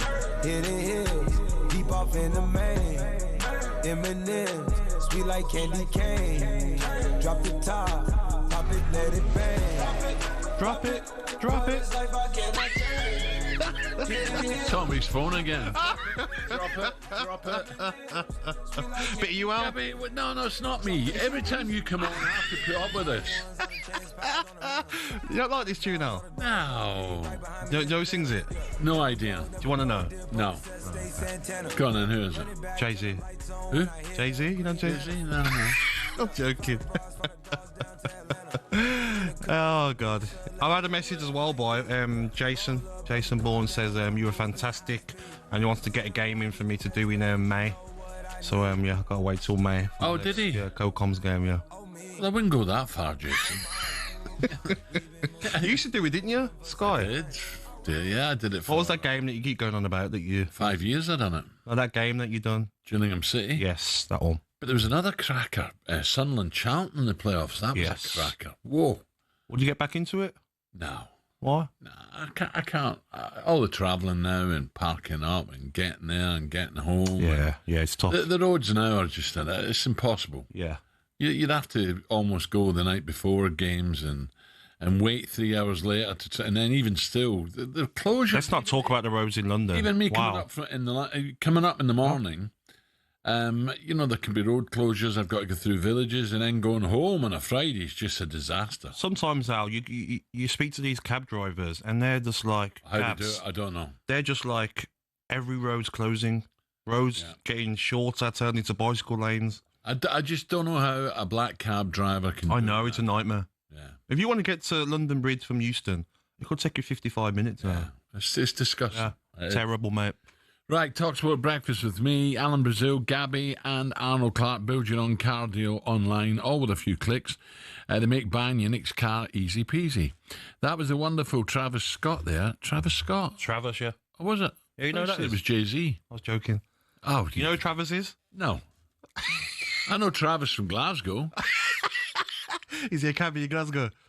No. Why does it always rain on me? Is that Travis? Yeah. Tune. Yeah. Proper tune. Wonderful Travis Scott there with Butterfly Effect. which we're playing because there's some worrying news in the papers this morning. Now, I disagree with this, right? I know what's coming here. Yeah. Britain's butterfly population has fallen by almost a fifth since the 1970s. Wow. Across the 50 species that were monitored, 44% were down, but there's some positive news. 28% are also in the up. Let me tell you, in Suffolk, we have got loads of butterflies. I don't see them. Summer. Loads. Birmingham, we don't, mate. Oh, not loads. I mean, loads. But you got to put the right flowers and stuff out, plant the right stuff for them. Loads of them. So you see, whoever's told us that is lying? Well, they're talking about parts of the country. Other parts, they're plentiful, and especially where I live, right? Let me tell you, this morning when I drove in, Billy the cab, I went, look at that dog over there, Billy, side of the road. Whose dog? And I went, oh, it's not a dog, it's a fox. Just sat by the side of the pavement. No, not poor fox. He just sat there. People were walking past him, and he never even looked at them. Just sat there, no problem. Just fed up, like all of us. He might not be fed up. He might be thinking, what train am I getting on? It was opposite London Bridge Station. But what I'm saying is... What's in that coffee? These foxes now are not scared. They're not scared. Towny foxes. Yeah, they're not scared of us, mate. It's not of the country. Well, the ones in Suffolk are scared. They see you, they're gone. Are they? Yeah. But here, they just walk past you. Like, morning. Morning, Foxy. Right, one person hoping to flutter away is Alexander Isak, who has accused Newcastle of breaking promises. Newcastle responded by saying no commitment has ever been made by a club official that Alex can leave Newcastle United this summer. Now, is that the right thing to say? Because how do they know the people who were there before, Amanda Staveley, etc., etc.? Maybe they did. But that Alex remains part of our family, will be welcomed back when he's ready to rejoin his teammates. Alan Shearer in the paper this morning, very angry. And also, here's what Simon Jordan thinks has happened. I think there was an understanding from Newcastle that his player would prefer to leave if someone like Liverpool come in. I don't doubt that the agent has verbalised that. If you're an agent and a club official sits in front of you and he says, look, OK, I'll give you an implicit understanding that if something comes along, we'll agree to it. Put it in writing. Put it as an addendum to the contract, put it in writing. Confirm this conversation that we've had, put it in writing. Well, I want it as a gentleman's agreement. Well, the gentleman's agreement isn't going to be worth very much, is it? Because realistically speaking, I'd rather not add to the contract. I'd rather you just drop me a note, a line, understanding the conversation that we just had. This conversation will be kept between us and only ever brought out in the instance that you don't stick to your word. The reasons why that hasn't happened is because it didn't happen. Ooh. Now, I think Simon does know Amanda. So maybe he does know a little bit more than what he's letting on. But it just shows you that there's no trust anymore. There is no trust. You know, if I say to you, Gabby, I'll do that, then I'll do it. Right? If I can, I'll do it. I won't suddenly say, I didn't say that. Yeah, we don't know the definite what's been said, but at the end of the day, Alexander Isak, you got a contract. Newcastle can't get a replacement. They've tried. Ekatike, Sesko, they've tried and they can't. So you're staying. Get on with it. So Shearer today says sack Isak or sack his agent. Let's get more on this with a man who's been right across it all summer on the button. Good morning to the Daily Mail's chief football reporter, Craig Hope. Craig, morning. Morning, Alan. The last time us three guys spoke, I was outside Raffles Hotel in Singapore. This morning, I'm sat in a Holiday Inn in West London, so a little peek behind the curtain, the glamorous existence of a football reporter. Well, at least there's no monkey nuts on your floor, Craig, you know. So. Simon, I think he knows Amanda very well, and he's saying there was no agreement. Would you agree with that or not?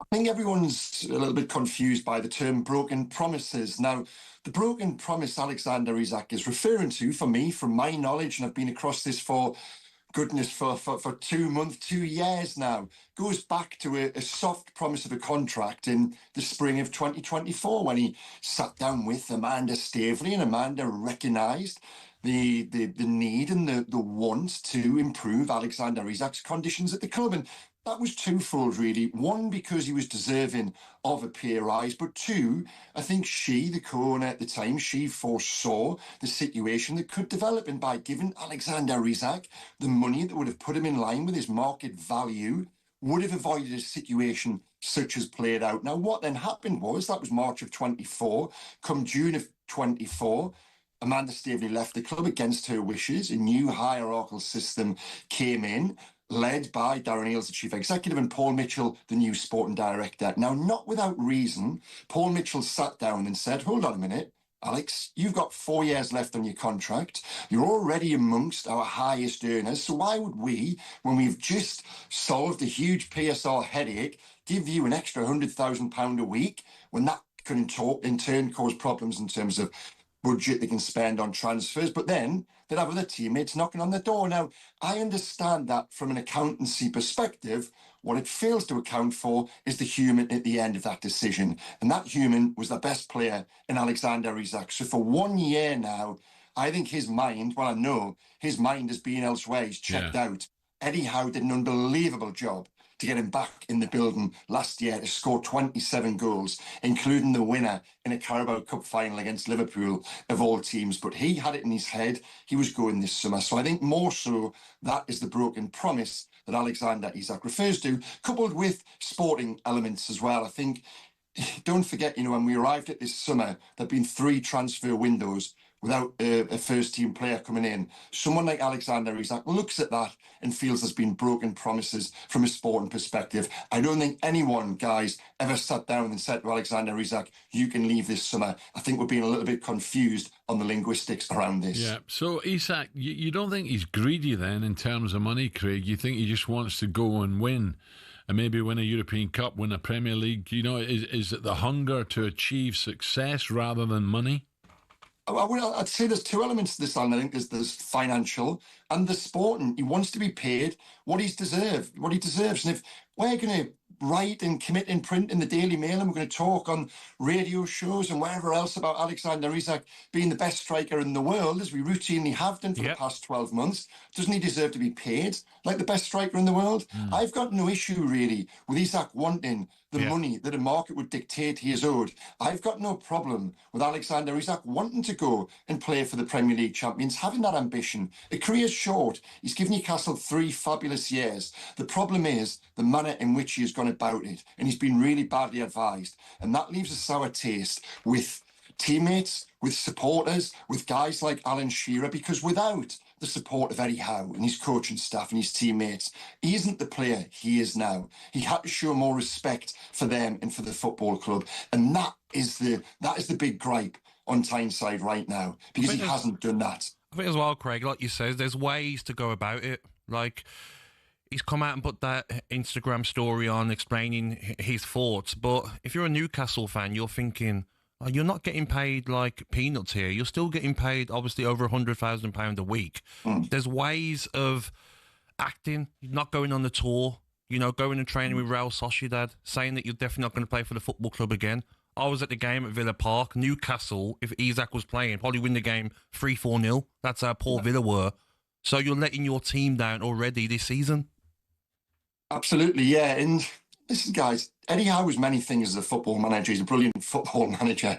But fundamentally, he's a decent person. And I think if Alexander Isak had presented this in a different way, there would have been sympathy. There would have been understanding. Don't forget, Eddie Howe himself as a player swapped Bournemouth for Portsmouth at exactly the same age as Alexander Isak, probably motivated by the same reasons. There would have been understanding. Newcastle wouldn't have blocked his move, forced him to stay, evidenced by the fact that even despite all of this, they've still explored his sale this summer. This idea that Alexander Isak has been told since the end of last season, you're going nowhere, is nonsense. If they'd signed one of Sesko, Ekitike, Liam Delap, more recently, they've gone after others. If any one of those players had come in, Alexander Isak's move to Liverpool probably would have happened by now. And also, just a quick point on Ekitike, Alexander Isak directs his angst and his ire towards Newcastle in his statement.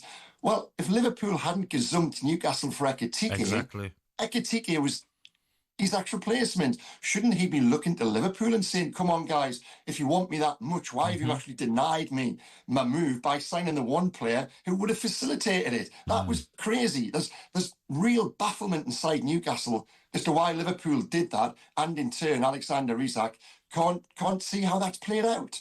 Craig, appreciate it. Thank you. The Daily Mail mate. Chief Football Reporter, Craig Hope there. Talks a lot of sense to me, absolutely.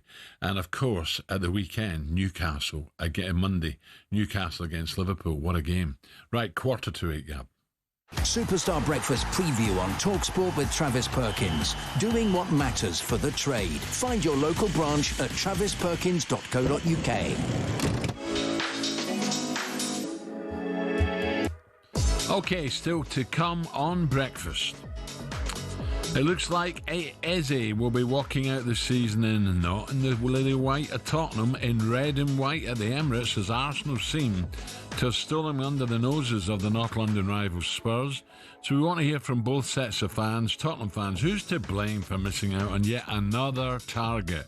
Could the summer have gone much worse? And Arsenal fans, have you popped your North London rivals back in their place? Gabby thinks this could win you the league, this signing. 03717 223344. Give us a call. That was a look ahead with Travis Perkins. Superstar Breakfast preview on talkSPORT with Travis Perkins. Bricks on bricks on bricks. Over 40 million available to order with delivery to site. That's one less thing to worry about.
What's up with you?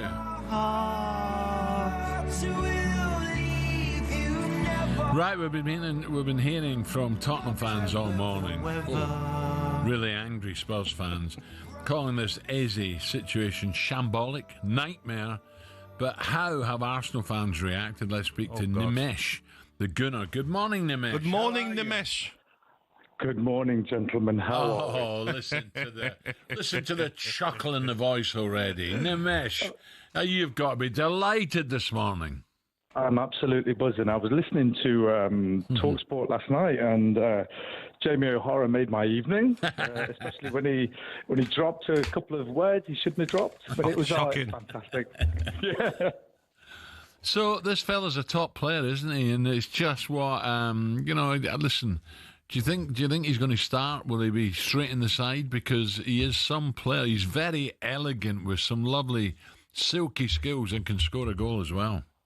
Absolutely. Cannot disagree with that. I do think he's probably going to start. And one thing I do want to add, he's come home again. So that's another good thing. And I think he might. I think he may start on the left instead of Martinelli. I mean, Martinelli had a okay game on Sunday, but I don't think any of our players really played that well. But we got the job done, and now we've got this fantastic signing. Long may it continue. What are the odds of him scoring against Spurs, the winner, Nimesh? Oh, shut up. I tell you what, honestly, Gabby, I mean, I've not been your biggest fan when you've been giving Arsenal some slate. No one is, mate, to be honest. It's okay. Nimesh, you're dead right, by the way. Arsenal, it's a great result because I thought United were good, much improved from last year. Yes. So they got the result, but just they looked a bit leggy to me. You know, Declan, normally, who I love to bits, I thought he struggled a bit, and they just looked. And Saka never really got a kick, did he? So that was a big result. I think we've added a couple of players, Zuba Mendy being one, and I saw him play in the pre-season friendly.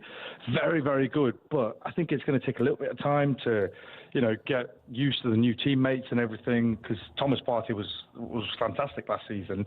But let's see what happens going forward. It's first game done, Old Trafford out of the way. Yeah. Move on to the next game. Yeah, Nimesh, nice one. Thank you for your call. Nimesh. Right, here we go. 7:52. Lady Marmalade is back.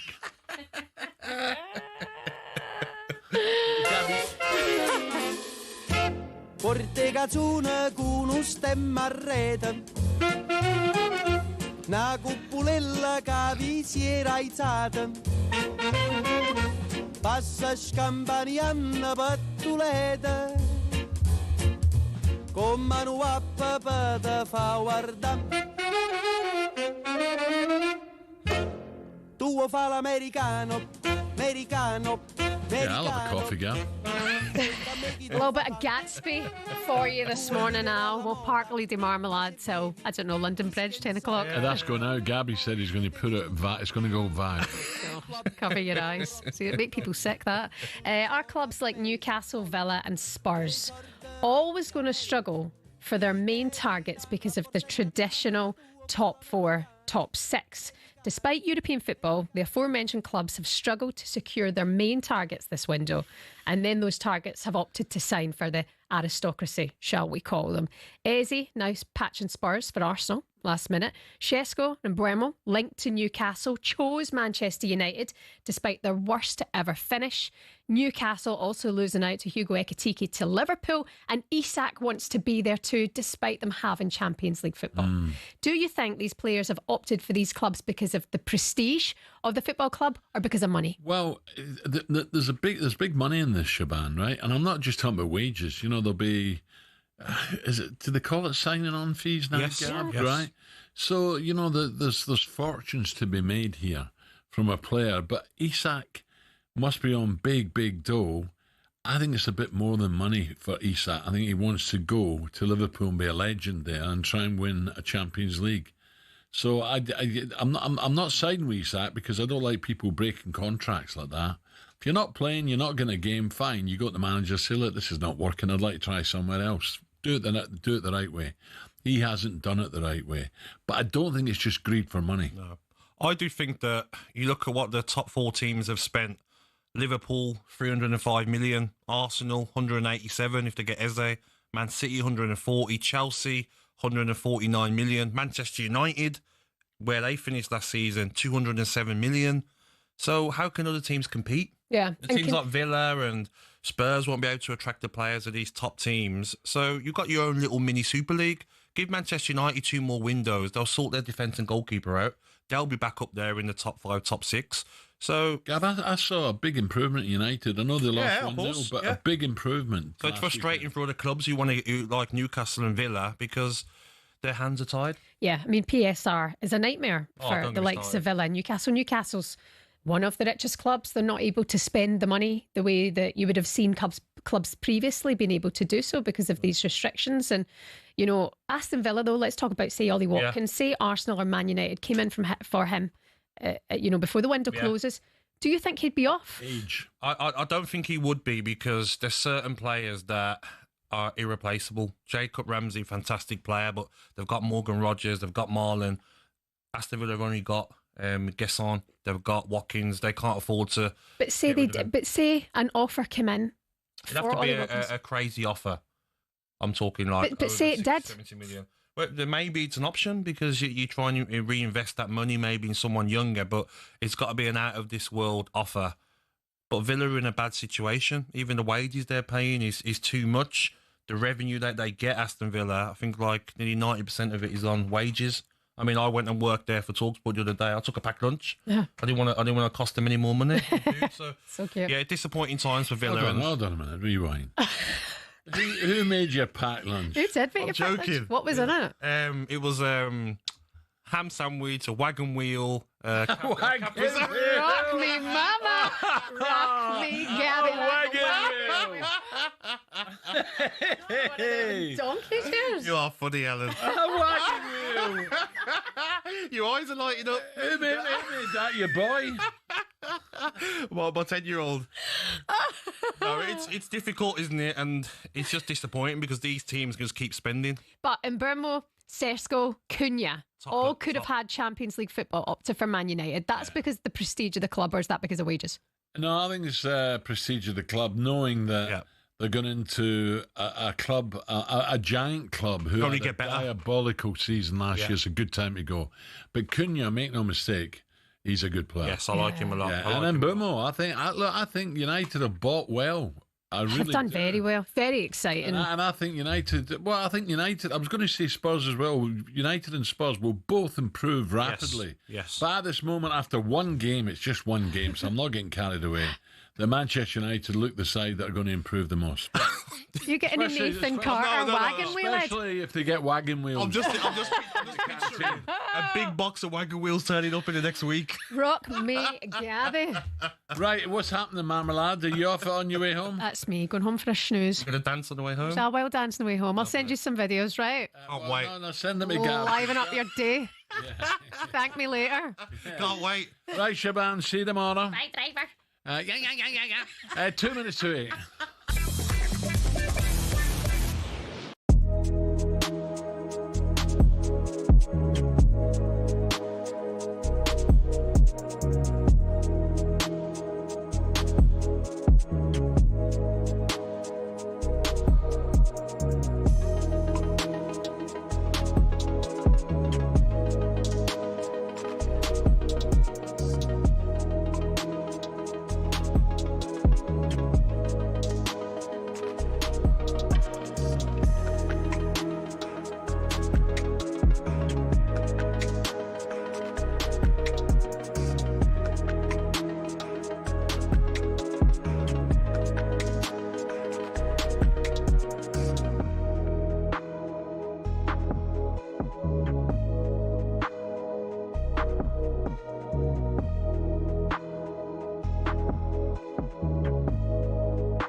More green jackets have been lost at the 12th than at the Augusta City Dry Cleaners. Rory McIlroy knows this better than most. But what is Amen Corner and why is it so iconic? The famous sequence has always been there since the Masters began in 1934. It didn't get its name until '58, though, when American sports writer Herbert Warren Wind, on the left, wrote, "At the farthest reach of the Augusta National Course, down in the Amen Corner." He drew inspiration from the 1933 jazz song Shouting in That Amen Corner by the Dorsey Brothers. The reason behind its difficulty is all in the sand and the water. Tournament officials don't even bother to count the balls lost in there each year, such is the sheer number. The 11th, named White Dogwood, is a downhill 520-yard par 4 with a pond to the left of the green and a bunker to the right. Both cause a lot of trouble each year. The 12th, Golden Bell, is perhaps the most famous hole in the world, with danger everywhere. Many aim for the flag, but look, get it even slightly wrong, and you're in the azaleas at the back, or the bunkers at the front, or even worse, Rays Creek. Or you can play it safe and aim for the open green on the left. You chicken. Tiger Woods once said, if you make 4 bogeys from Thursday to Sunday, you're doing well. And the highest ever score on that hole? 13. It's a par 3. Tom Weiskopf in 1980 was the sorry soul. Often the iconic Ben Hogan Bridge is the only thing players enjoy about Golden Bell. Even if you escape there unscathed, though, you met with Azalea, the dogleg par 5 13th. It tempts players to go for the green in 2, but cut over those trees on the left at your peril. Every year, it seems, Amen Corner destroys someone's dreams. Rory McIlroy dropped 3 shots through here as his round unravelled in 2011. In 2016, a year after navigating Amen Corner expertly, Jordan Spieth shot a quadruple bogey on the 12th to throw away his green jacket. I mean, it sounds like my game, to be honest. So who'll be the next to be brought to their knees, praying for mercy after Amen Corner?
Sir Gab, or wagon wheel in your mouth. Why not?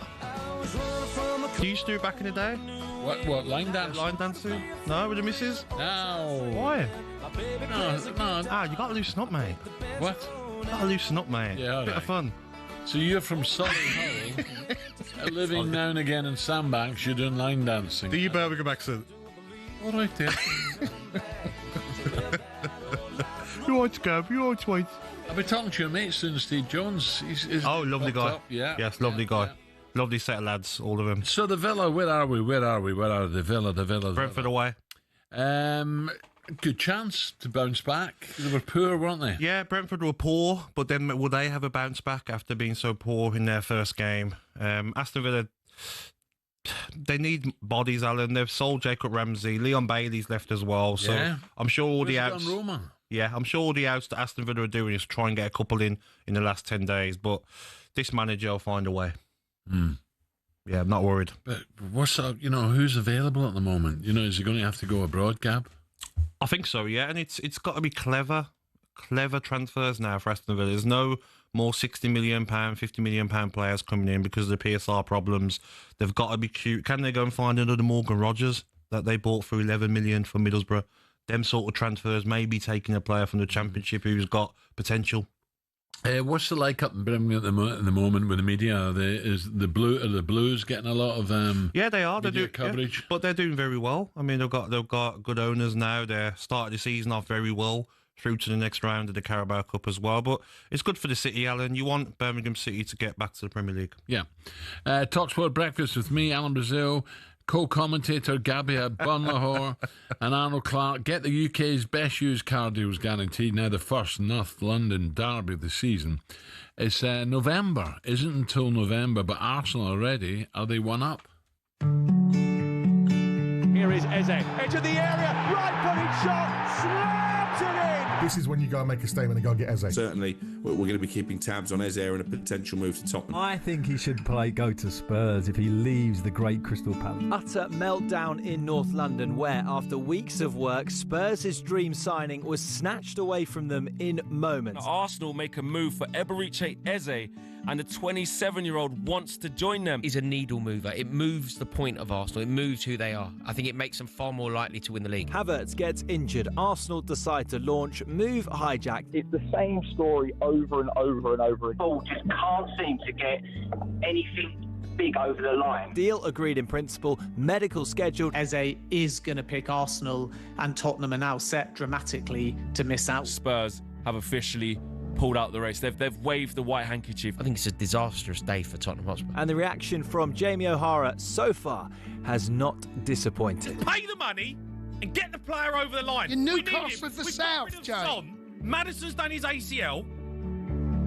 We needed Eze. We needed him. And it's an absolute joke that we are going to lose him out to Arsenal, of all teams. Sounded like he was going to cry then, didn't he? He went a bit high-pitched then. Maybe we should check on Jamie out. We don't want to, he's in a bad place. I don't think it's a disaster for Spurs. You don't? I think it's a setback, yes. And it's hugely disappointing. It's not a disaster, for God's sake, European trophy last year. No, it's not. They're going to improve this year. Eze would have been a great signing. But that hasn't happened, look, right? And I know because he's gone to Arsenal. I remember Mo Johnson signed for Celtic, but did he? No, he went to Rangers. I think, though, Al, the main thing for Spurs fans is Havertz gets injured, Arsenal pick up the phone, 2 hours, deal done. Spurs have waited 3 weeks. But you're not going to change Daniel Levy now. Daniel Levy's a very, very wealthy man. They tell me he's first in the training ground, last to leave, right? So, listen, I'm not backing Daniel Levy to the hill here. I'm not, but he is Tottenham through and through. And he's a businessman, but, I think sometimes you got to take a risk, but he won't take risks. He won't take risks. I agree. I think Spurs well fans... done, Arsenal. Look, you got give them credit. They've said no. We're missing we're missing an inside or a wide player. This guy's Havertz, let's go and get him. We've got an injury to Havertz. Let's go and get him. What Game do you changer. Want? Give him it, right? Let's get it done. Yeah. Now that's great. I think he starts instead of Martinelli for me. Outstanding player, Al, and Arsenal for me now favourites for the Premier League. Okay, let me say a very good morning, Arsenal fan and content creator.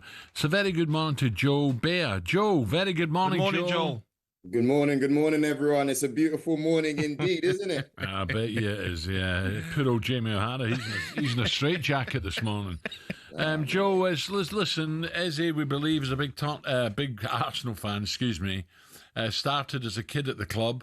And he's back, and he's proved that, he is a top player. He's matured into a beautiful player, and I think it's a great buy. It's a great bang because he's a top player and everybody can see he's a good player on the pitch and off the pitch as well. I think that's massive. And like what you just said there, he is an Arsenal Academy product, and it's a great story as well. And it shows that sometimes you're going to have knockbacks in life. Sometimes people might not believe in you, but there is a particular timing. And when it's your time, something can't be denied. I think a lot of friends close to him were very confident that he would end up in Arsenal. And even when it looked like he was going to Spurs. And I think that also shows the belief that he had that this deal would go through. And, you know, lo and behold, it's happened. And we're absolutely fantastically happy that it's going through. Joe, what about, I know it's early. It's only, 8:10. But you'd have Tottenham friends in North London, wouldn't you? But, you know, how do you think they're waking up feeling this morning? Well, I think sick to their stomach is probably the best word to describe, isn't it? Like, really sick to their stomach. Because what it is Eze is not only a very good player, but nobody wants to be losing out to their rivals. You know, nobody wants to be getting done over by people that you compete against. That's why, even though I don't agree with some of the stuff that the Arsenal fans were doing to Madueke, but it hurt more because it felt like Arsenal were funding Chelsea. Do you see what I mean? But when it's your rivals and such bitter rivals between us and Spurs, you're never going to be happy, especially the way it happened. I heard Gabby saying a minute ago, it's like, you know, like it was all set and then next thing you know, they just swooped in, and that's never going to leave a good taste in your mouth. So I can absolutely understand why Spurs fans are livid. Joel, you know, I love watching Eze. I have done for the last 3-4 seasons, and he's so entertaining on the eye, isn't it? But people don't realise his numbers as well. You go back to 2022-23 season, 10 goals, 4 assists. Season afterwards, 11 goals, 4 assists. Last season, 8 goals, 8 assists. He's getting the numbers, and it wouldn't surprise me if he goes double figures, goals and assists in a lot better side Arsenal. I think he's 169 games, 165 games, 49 goals. I wrote down, scribbled down earlier. Yeah. Exactly. Can you imagine? And no disrespect to Crystal Palace, that's my local club. But the only player he probably has to really provide to like that is Mateta last season. Do you see what I mean? But now he's going to have an array of players that he can supply for, that he can create for. Don't forget, he's already had an 11 England appearances and a goal to add to that as well. You were talking about his stats there, Gabby. He's played over 150 games for Crystal Palace and scored 34 league goals. Yep. So those stats, especially for a team that is usually on the bottom part of the table, you're dealing with a serious player here and a leader. Name me your best 11 then for Arsenal when everyone's fit. I want to see where he fits in. Right now, I'll say Raya in goal, Miles Lewis-Skelly left back, Timber right back, centre halves Gabby and Saliba. In the middle, right now, it's Zubimendi, Rice and Odegaard. Yep. Eze on the left, Gyökeres up top and Saka. But guys, if we don't see performances improve for Martin Odegaard, we're going to have to slip Eze in that position. I don't think Odegaard was too bad against United, was he? No. You know, he was for me one of Arsenal's best players. But if players like you says aren't performing week in, week out, now it's like, all right, you're out, this guy's in. You've got options now, haven't you, Joel? Exactly. If you saw some of our fixtures at the end of the season, you could tell that on the bench you would look, and I had players I'd never heard of. You know, and no disrespect to those young players, but when you're competing for what we were competing for, which was at one point the Champions League, and you know we thought we were competing for the league at one point, but you need to look as strong as you do on the bench as you are on the pitch. Chelsea do that, Liverpool obviously do that, and of course City do that as well. And Chelsea have got a fair squad, haven't they? So just to finish off, Joe, Gabby said this could be the final piece in the jigsaw. Arsenal win it. They win the Premier League this season. Do you agree? Yeah, I believe there's no excuses. Even if he wasn't there, Eze, I think we need to be competing. We've had second 3 times in a row. It's not time to be, you know, aiming for top 4 or just trying to challenge, or we need some big silverware, man. There's no if, buts or maybe. And even more so now that Eze's involved. Joel, nice one. Thank you, Joel. Thank you, Joe Bear, there, Arsenal fan and content creator. Great news for Arsenal. Coming up after Gabby was sacked from commentary duty after just 1 week. We'll get the odds from Coral next and what his next job will be here at talkSPORT.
Okay, 20 past 8. Gabby alongside me now. The best bar none. That's a headline was spotted in the papers this morning. I mentioned earlier 8 pubs a week are shutting in the UK or in England. Absolute joke. The campaign for Real Ale, they're also known as CAMRA, not lagers, we're talking about real ales, have published its conclusive list of 16 regional boozers to compete for the prestigious title of Best UK Pub this coming January. The Tamworth Tap is favourite to land a 3rd straight title. What about that, Gab? What's my best 3 pubs in the world? Oh, that's difficult. That is difficult. Go on. I can only go locally when I the Guns in London. Yeah, the Gun are good. Yeah. I like sitting at the bar at Goodman in Old Jewry. That's great. Not a pub, is it? Though? No, it's not a pub. So I would go the Crown in Stoke-on-Island. The Swan's a nice little pub in Stratford-St-Mary, and the Marquis I love as well. But the Marquis is more a hotel-y restaurant than pub, you know. The Angel in Stoke-on-Island is really good as well. So there's. Do you like the old school interior of a pub? Because some of them now will make it more like modern. You know, like the pubs that you've been going for years. In the winter, make a modern inside. Winter, I love a fire in a pub. Yes, it has to have a fire. Yeah, like Ligon Arms, again, it's not a pub, but in the winter, March time, you know, Cheltenham. Oh, of course. Getting after racing by that fire is just magic. 100%. And the Gun, we're down there most days when nice, I'm working. I'll come to meet you tonight. And we sit with the fire. It's beautiful. Right on the river, and I mean right on the river. Oh. Beautiful. Right opposite the O2, looking at Greenwich. Yes. Really, really nice. Yes, totally agree. So anyway, right, time now for the latest sporting odds with Coral, and here comes John Hill. The Coral Daily Download on talkSPORT with Coral. We're here for the fans this season. 18 plus, gambleaware.org. A very good morning, John. How are we, pal? Good morning, John. Morning, Gabby. Yeah, really good form, thank you. Well, Rochdale off to a flying start, 100% record to the season. So stop the season now, as far as we're concerned. Well, we're top of the league. John, what did you make of the Juddmonte yesterday? It was exciting. I backed the winner. But it was a strange race, wasn't it? It was a strange race, yeah. We kind of saw it early in the season with Currat, didn't we, at Goodwood? We just thought the pacemaker, 20-odd lengths clear. Were they going to catch it? I have to say, at one point, I didn't think they were going to get to the pacemaker yesterday. 150-1 at Ebor Castle, but in the end, the plan worked out well for Godolphin because Ombudsman, second in the Coral Eclipse behind Delacroix, he reeled in the pacemaker and reversed that form from Sandown. So well done to Godolphin and William Buick there. Excellent performance. And we're on to day 2 of the Ebor Festival this afternoon. So the Oaks is the big one, the Yorkshire Oaks. It's a shame. Was it just 4 runners? Yeah, sadly, just 4 runners here. I'm not so sure if Minnie Hawk scared them away. I'll obviously winner of the Oaks at Epsom and the Irish Oaks as well. She's been a fantastic filly, hasn't she? But first time she'll be tested on good to firm ground today. So we'll see if she can handle fast conditions, Minnie Hawk. But she's very short, Al, 4-11 to prevail today for Aidan O'Brien and Ryan Moore. That's the standout race today. We've also got a couple of Coral Racing Club. What about sorry, before you get into the Yorkshire Cup, is that a big betting race? Oh, they will be, yeah. They're more obviously bigger fields, aren't they, across the afternoon? The Lauver as well at 150 L to kick us off, 6-4 favourite there. Royal Fixation. And then the Clipper Handicap, Heritage Handicap at 3 o'clock. That's probably one of the big handicap races of the day. William Haggis has got the favourite here. Bullet Point, the 5-2 market leaders. Haggis Yard in great form as well. They are, yeah. I think they'll want to keep an eye on, aren't they, certainly over the next few weeks. And he loves Yorkshire, doesn't he, William? He certainly does, yeah, absolutely. York is a meeting he does very well at, and he'll be looking for winners over the next few days, I'm sure. So, keep an eye on William Haggis. But, 2 runners today for the Coral Racing Club, Al. Cave Article at Newton Abbot in the 320 and Aspire to Glory, 7:30 tonight at Chelmsford. That's the one to keep an eye on, Al. 5-2 favourite is Aspire to Glory. Course and distance winner there. Even Steve-O's making the trip across to Chelmsford this evening. So that tells you all you need to know about Aspire to Glory this evening. Well, I'm down there down there at the end of the month, Chelmsford. Looking forward to that. It's a big Saturday night down there. Looking forward to it. Right. Will you have a runner or is it just... No, we've got a couple of runners. The racing club have got a couple of runners Friday, Saturday. Mannequin in the sprint. He's improving after a long layoff. We got Shadow Dance in the Ebor, and we give Shadow Dance a big each way chance. Oh, brilliant. That's exciting. Now, best of luck to you. Roger Varian. I'm still trying to get there. I don't know if I can, but I'm trying to get to York. And there's a lovely, lovely morning on the Gallops with Mark Johnson as well and Charlie Johnson, and then down to York. Fantastic. So it's a great day for the members, and I'd like to be there, to be honest. And Glenn's coming up 9 o'clock. Glenn's part of it as well, so I wonder if Glenn will be heading up there. Now, what about huge disappointment for me last night, Celtic?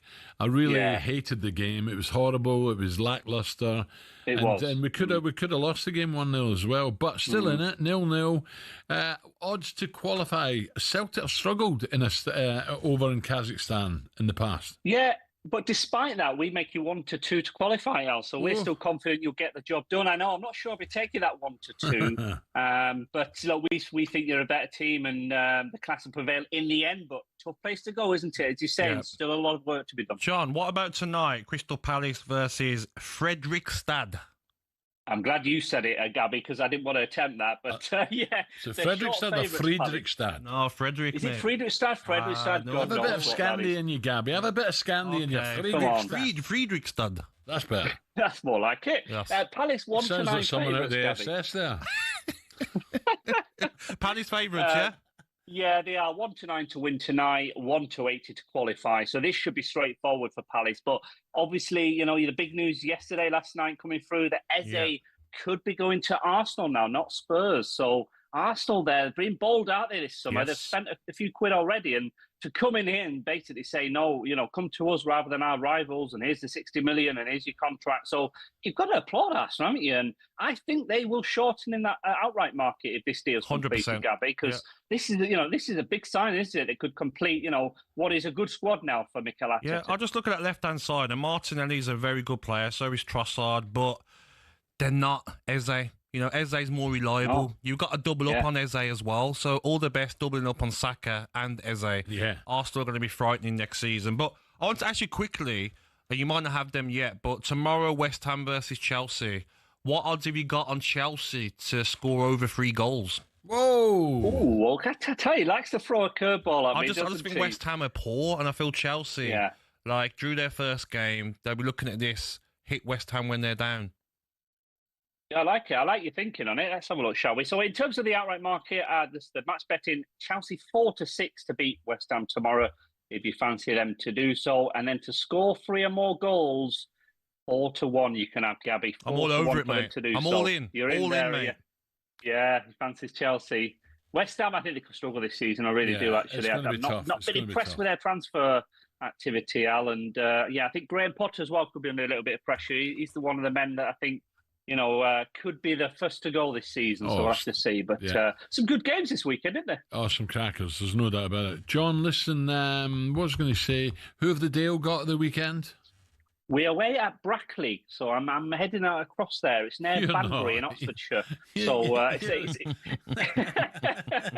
actually been planning my route. It's not easy. There's no trains that get there, Alan. I don't drive, so I'm going to be taking all sorts of transport, buses, trains to certain places, and I'll make it on time. That's the main thing. Well, those are the latest sporting odds with Numpty Hill.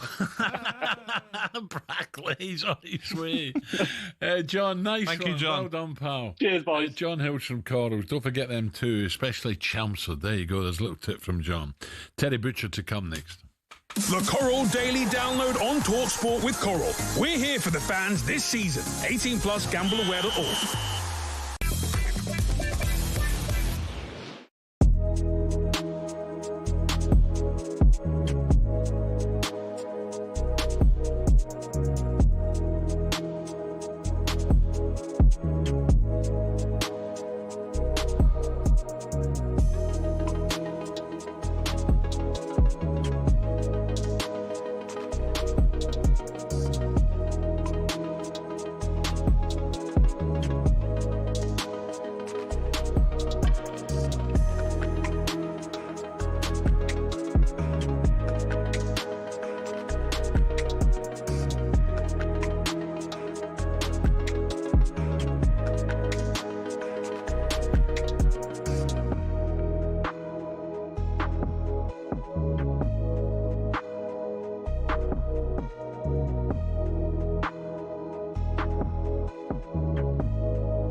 Corinthian Casuals are a team in the Combined Counties League Premier Division South. Despite that, they're one of the most important clubs in world football. Here's why.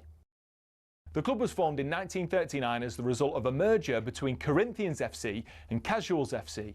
Now, Corinthians FC were founded in the late 1800s when the FA's top brass were absolutely sick of getting pumped by Scotland every time they played them. As a result, Nicholas Lane Jackson set up an amateur side which would bring in the best players who could all play for the national side. And it worked. It wasn't long before England were dominating the international fixtures they played, and it was largely down to Corinthians. In fact, in 1894 and 1895, they played consecutive games where Corinthians provided the entire England 11. But the thing is, the players refused to play professional football. They didn't believe in it. They wanted to spread the values of sportsmanship, competition, and played for the love of the game. It also helped most of the players were Oxbridge graduates who didn't need the money, but instead of entering league and cup competitions, they played exhibition football and toured the world, bringing the beautiful game with them. Think of it like the Harlem Globetrotters of football, and it was this which spread the game throughout the world and made it so popular. Most famously, in 1910, they travelled to Brazil, and the locals in Sao Paulo were so impressed they started their own team under the same name. Yes, the same Corinthians who won the FIFA Club World Cup in 2021, one of the biggest clubs in Brazil.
This is talkSPORT Breakfast with me, Alan Brazil Gabby Agbonlahor, who's lost his job as co-com, and Arnold Clark at Buy a Car and opt in to Arnold Clark Rewards to enjoy access to great giveaways and everyday perks. Right now, let's head straight to the phone lines. We've been speaking to Tottenham fans all morning just how much of a disaster this Eze news is, signing for Arsenal. Apparently there's already a mural up of him outside the Emirates. I'll get lost. Surely not already. 03717 223344 is the number to call. So good morning to Noel, a Tottenham fan. Noel, what is going on here, Noel? Jesus. Good morning, Noel. Good morning. Right, Alan. Yeah. Right, I think there's an overreaction here. Right, look at it like this. If Havertz didn't get injured, Arteta would not have gone for Eze. Yeah. Daniel's had this sorted. They've come in with more money. So what's Daniel supposed to do? Arteta's just done a knee-jerk reaction. Eze used to play for Arsenal, didn't he? Well, yes. They let him go, right? So they didn't want him then. They didn't want him now. But because of Havertz, they want him. Tottenham fans need to calm down.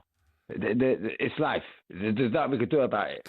No, I think. Do you know what I think? What's really annoying is with Morgan Gibbs White, that falling through, and it looks like it's been three and a half weeks to try and persuade Eze to sign, or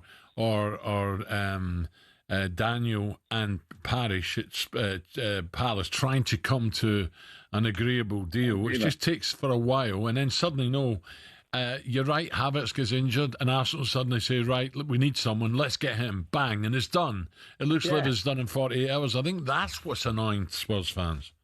Yeah, but there's nothing like that. We've got to realise there's nothing we can do about it. If I went to a shop to go and buy a suit, and then all of a sudden, like, they up the price on that suit, and another geezer's coming and say you're going to pay a little bit more.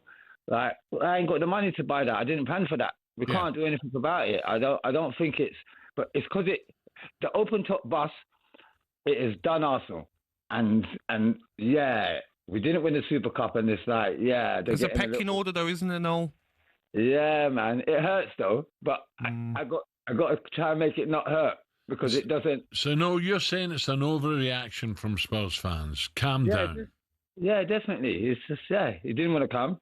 He didn't want to come. Right, he's gone back to his old girlfriend.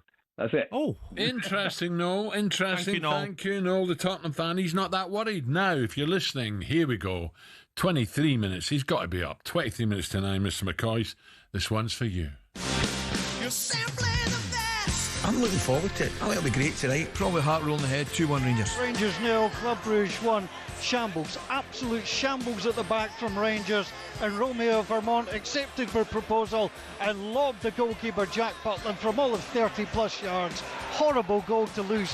Rangers 0, Club Brugge 1. 2-1 Rangers. At home, it's been very, very good, and as I say, the European performances have certainly, been a kind of bright spark. More bad news for Rangers. Rangers 0, Club Brugge 2. This time a simple corner from the right-hand side into the middle of the area. Bjorn Spielers met it and just poked it beyond Jack Butland. Another horrible goal for Rangers to lose. They're in all sorts of trouble here. Rangers 0, Club Brugge 2. If you offered me a lead to take over to Belgium next week, I would bite your hand off. 2-1 Rangers. They're heading for the exits here at Ibrox. Some of these Rangers fans, they cannot believe what they're seeing. Rangers 3 down in 20 minutes at home in this Champions League qualifier. You can hear the boos round Ibrox. It's not a place to be. Rangers 0, Club Brugge 3. Got to say, a tremendous job. Been remarkable, it really has. Probably heart roll in the head, 2-1 Rangers. Simply the best. Oh, Ali. Or Ali. He'll be listening. He won't be happy. They're going to kill him. They're killing him. Anyway, from elation from one part of Glasgow to sack the board last night. It's not good, is it? I watched the game and it was pretty poor. Dear, oh dear. All right, 0-0, but goodness me. That was not a display last night, European football. Especially like what the reward is, Al. The money, exactly. The Champions League. Come on, we've got to play better. Okay, right. I'm sure the Bruges game was disgusting for our next guest, but may take a little bit of a heart last night because Celtic now have to go all the way to Kazakhstan, a long journey to the Chinese border and back, and it'll be the first Old Firm game of the season at Ibrox. Let's say good morning for my England Rangers defender, my old teammate Terry Butcher joins us. Butch, morning, Butch. Morning, Terry. Morning, guys. How are you? Good, Terry. Mate. I'm now. I went to bed last night disappointed. I'm the other side, Celtic, but I just think, where are we now with the SPL? What sort of standard have we got in Scottish football at this moment?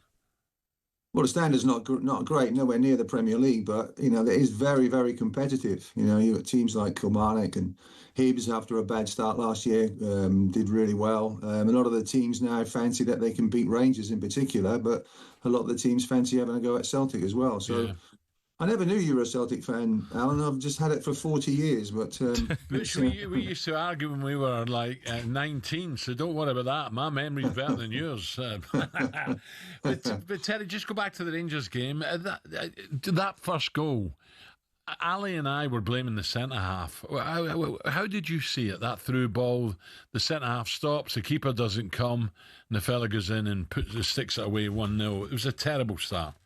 Well, I don't blame the goalkeeper. I blame the defender. The defender actually had advantage over the striker, and he was ahead of the striker to get to the ball. And for some inexplicable reason, he may have seen Butland come out of his goal and thinking that he's going to come. But even then, he's got to shield the ball from the player. And if Butland is going to come and take everything, then he takes everything. But that player, the attacker, doesn't get goal side of that defender. It was an awful piece of defending.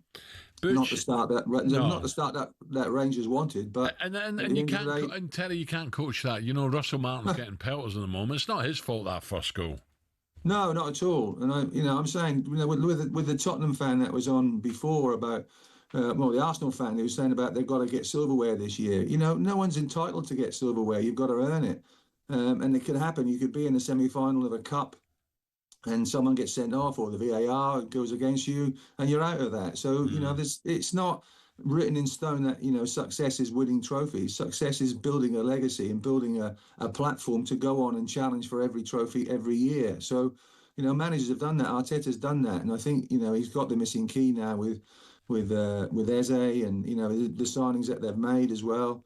Gyökeres, they've got some good players. They will mount a really more serious challenge this year, but Rangers will be nowhere near Celtic at the moment, even though Celtic got booed off the park and there was cries of sack the board and all that sort of thing at Celtic Park. But I think Celtic will go there and win the tie. But Celtic's Old Firm game coming up. Rangers have got St Mirren on Sunday, which is a difficult place to go. Yeah. So Russell Martin's got a big job. He nearly had a big job on his hands before, but it's got worse now. Yeah. I think as well, Club Brugge are a very good side, especially at home. Yeah. I went to the 2 Villa games there in the Champions League last season.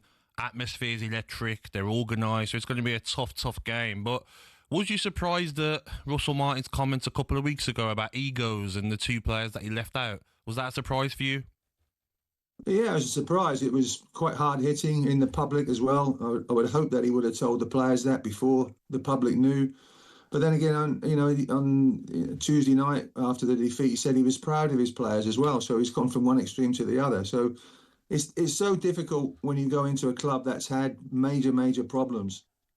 Good European runs with Rangers, reasonably good, but very poor in the league. So there's something wrong there that he's got to try and mend, and he's trying to mend it his way. And when you go to a new club and you have this philosophy and you put that philosophy to the players and you teach them that and you train them to do that, there does come a point, or there should come a point, when you look at how they're progressing in training and say, this isn't quite right. We are vulnerable, and Rangers are very vulnerable at the back because they play out from the back. They try this expansive game as well, and they're getting caught all the time. And teams, like I said before, St Mirren in particular, Kilmarnock's, all these teams, they really fancy their chances of breaking that passing out from the back and getting early goals and nicking them. And that demoralises teams. That demoralises the strikers and the midfield players. If they're going to concede at the back so easily and so painfully, then you're not going to win games.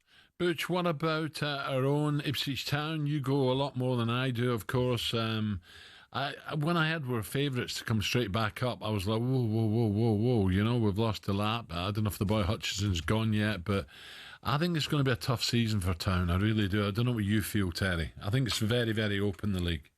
Well, a lot of us said that at the start. They're a target now coming down from the Premier League. They've lost a lot of good, solid players that they had the previous 2 promotion seasons. Lost the captain, Morsey. He went, and they lost a lot of steel in the team too, and a lot of attacking power, a lot of goals. I mean, to get into the playoffs in the Championship, you've got to score probably at least 80 plus goals, 88, 89 goals to get into the playoffs. So, they've done that before 2 years ago, but the firepower isn't quite there now. The fluidity isn't there now. They still want players. The thing about this transfer window, Alan and Gabby, I think, when you look at it, why doesn't this transfer window shut? Yes. The day before the season starts in all the leagues? I agree. 100%. It puts all the power then to the agents. All the power. The club doesn't have the power. The club can say no, but you've got one unhappy player, unhappy teammates, and it's a horrible atmosphere. We've all been in that situation. And the season starts. I can't see it. Yeah, the season starts. You should have to. This is my squad of players. No player can be bought by another club. I know what I'm working with. Not 2 weeks of uncertainty.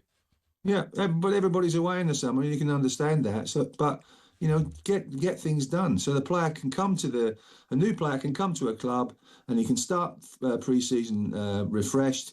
So, like Ipswich are buying players. They're buying players and they have 2 or 3 weeks of training to get them up to speed. That can't be the case. That's just a waste of time when you've spent all that money on players. So there's so many faults in that. Get it done before, and then you've got a clean slate ready to go, and everybody's happy, and everybody knows what they're doing and where they are. Yeah, absolutely. Spot on, mate. I look forward to seeing you next month, Terry. Thank you very much Terry. for joining us. Cheers, this morning. guys. Thank Top you. Man. Terry Butcher there. What a warrior he was. Brilliant. Absolutely Did you have brilliant. him in his pocket in training? No. Big Butch was... Did he have you in his pocket, I mean? I wouldn't say that, Gabby. No. Right, still to come on breakfast. Superstar Breakfast preview on talkSPORT with Benchmarks Kitchens and Joinery. Get trade prices on kitchens to suit all styles and budgets at Benchmarks.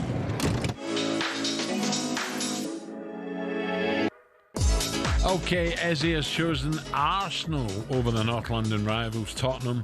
We want to hear from both sets of fans, and reports suggest he will complete his medical as early as tomorrow morning. There's already a mural outside the Emirates of him. Get lost. Spurs fans, he's still as furious as the chunk Jamie O'Hara was on the sports bar last night. How have you not got this done? How have you not? Honestly, it's a joke, and I'm sick. Oh, we had to dump him. He swore.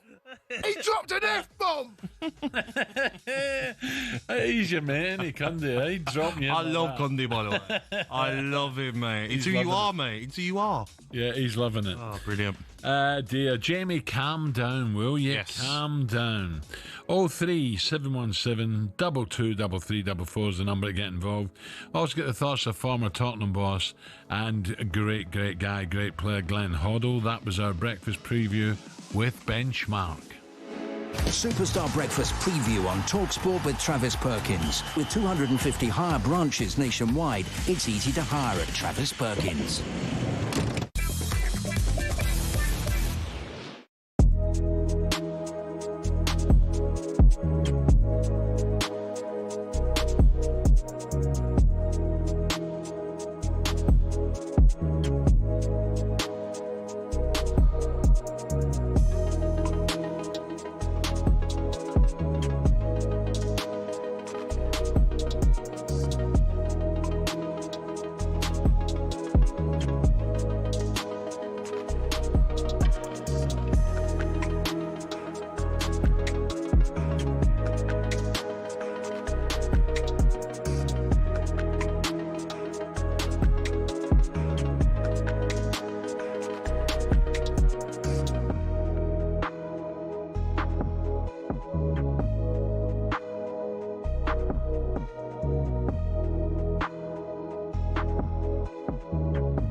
Okay, 8:51 on the Sports Breakfast. Gab, oh, you're staying down, aren't you? Because we're working again together tomorrow. Mate, yes, we are. Dino's got the hump. He thought he was on. Who, Dino? Yeah. Is he my friend yet? Or no. Paolo's got the hump with you as well. I'm used to it, mate. Everyone's got the hump with me. We move on. Time now for a bit of this. Got an issue? Why can't you see? All you need is some help from me. Give my lamp a rub. 1, 2, 3. I'm the Gabby Genie.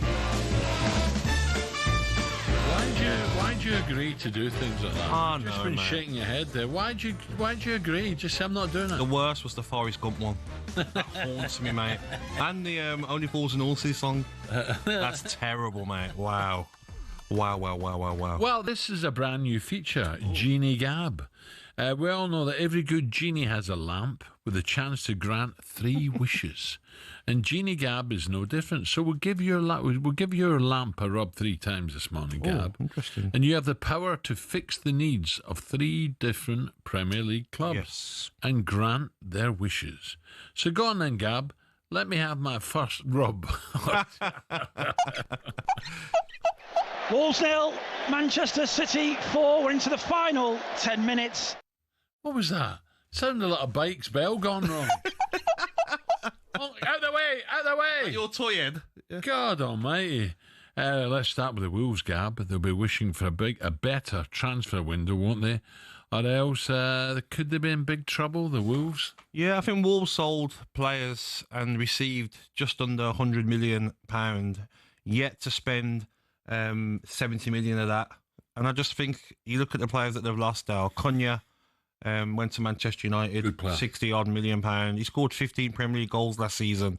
That's a lot of goals to lose. I like he's cocky. Oh, yeah. His debut, I mean, probably the best player on the pitch. It was easy for him, and that's what Manchester United have been missing. But from a Wolves point of view, to lose 15 Premier League goals, that's a big dent to not replace. They've signed Strand Larsen, who scored 14 Premier League goals last season. They signed him on a permanent. He was on loan last season. That's a good transfer. But there's pressure on him now. Can he score that same amount of goals without Cunha helping feed him? And their third top goal scorer, Alan, was the Manchester City left-back, Aït-Nouri. He scored 4 goals. Oof. So apart from Cunha and Strand Larsen, your next top goal scorer was Aït-Nouri, 4 goals. He's not at the club anymore. So I do worry about Wolves. They need to get a couple more players in, especially attacking-wise, because this is a season where maybe a Sunderland and the Leeds really look at teams like Brentford and Wolves and say, why can't we overtake them and stay up? Right, Aladdin, West Ham were hammered by Sunderland at the weekend. What will they be wishing for this window? Chelsea coming next. You worried about the Hammers going? I'm very worried about West Ham, worried about Graham Potter, worried about team morale. I mean, they've got some top players in that team. They've got leaders. You look at Jared Bowen, their top player. Last season, Bowen 13, Souček 9. Next was Kudus, who's not at the club anymore, 5. Paqueta 4. Fulkrug 3 goals. Callum Wilson has been signed, but obviously he's got the injury problems, 33 years of age. I feel like West Ham need to get another attacker in. You haven't replaced Kudus. You can't rely on Jared Bowen and Souček, who started on the bench against Sunderland as well. Also, can you get a defensive midfielder in? I mean, Ward-Prowse, great technician, but you need legs in the midfield now in the Premier League, Alan, because teams will run all over you. We know how electric it can be in the Premier League. So, for me, another attacker for sure for West Ham, and 100% another defensive midfielder who can get around the pitch. Right, Gabladin. Time for your third and final rub. Here we go. Brentford have had a... It is all over. It's Nottingham Forest 3, Brentford 1. Yeah, I think 45 minutes of football that Brentford probably want to forget. We have to change that, Ed. Dear, oh Does it not sound like a rub? A rub? It's a honk, honk, honk, honk, out the way. It sounds like... Does it not surprise you, though, with Ed? Eh? Miles off, isn't it? Oh, God. Brentford have had a difficult few months losing the manager, Thomas Frank, the captain. Norgard, top scorer, Mbumo, and the second top scorer, Visa, isn't training or playing. He looks to move away. Ooh. Could Brentford be in big trouble here? I think so, Al. They need a top 3 signings, I'd say, before the window closes. Mbeumo, 20 goals, gone. 7 assists. Wissa, 19 goals, 4 assists. He's going to be going, you'd say so. Or he'll be sulking and won't be at it next season. Third top goal scorer, Shard. Very good player, scored 11 goals. How will he perform without Mbeumo and Wissa in that team as well? And their fourth top goal scorer was Norgard, who's at Arsenal, 5 goals. So I worry about goal scoring for Brentford. Who's going to get these goals? Carvalho, good player, didn't work for him at Liverpool. How can he adapt to being maybe the first choice at Brentford?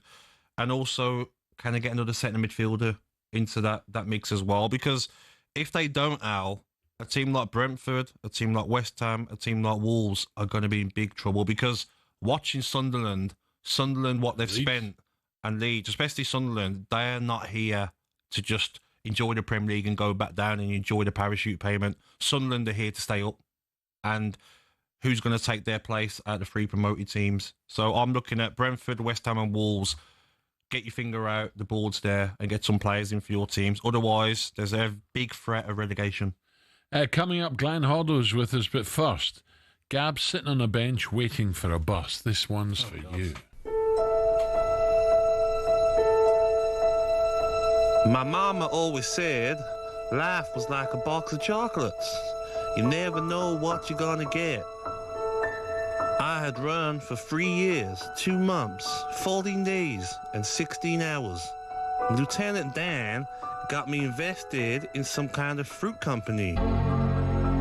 So then I got a call from him saying, we don't have to worry about money no more. And I said, that's good, one less thing. Mama always had a way of explaining things so I could understand them. Stupid is as stupid does.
The Lions. Real-life fantasy rugby. Bitter rivalries set aside in a quest to create the world's best team in weeks. There's nothing like it, but who on earth had the idea and how did it all begin?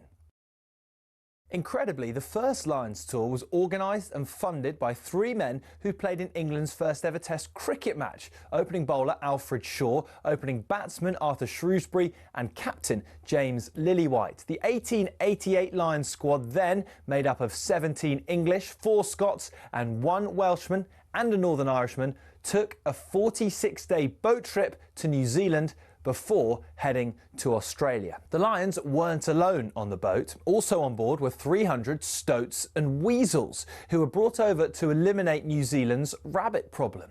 The first ever Lions captain, Robert Seddon, died of drowning midway through the tour while sculling on a river. Andrew Stoddart, who was another of the cricketers there, took over and was the star of the tour. The next one was the first to get official recognition from the RFU against the newly formed Springboks. Although the Lions won the series and beat the Boks again 5 years later, in the 12 series since in South Africa, they've only won 2. New Zealand has proved an even tougher hunting ground, just the 1 series win for the Lions in 11 attempts, which came in 1971. And then there was that nail-shredding drawn series in 2017, only the second in Lions history. Only once have the Lions clinched a series after losing the first test, 1989, when David Campese's infamous ghost pass was pounced upon by Ian Evans. Before World War II, the Lions had a dark blue strip, which on the 1930 tour forced the All Blacks to play in all white. So in 1950, the iconic red shirts, white shorts and blue and green socks combination was born. It remains the symbol of the greatest alliance of adversaries in all of sport. To borrow the phrase from Jim Telfer, the Lions is Everest.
Okay, the final hour coming up, 4 minutes after 9 o'clock. talkSPORT Breakfast with me, Brazil, Gabby Agbonlahor and Arnold Clark. Build your own car deal next.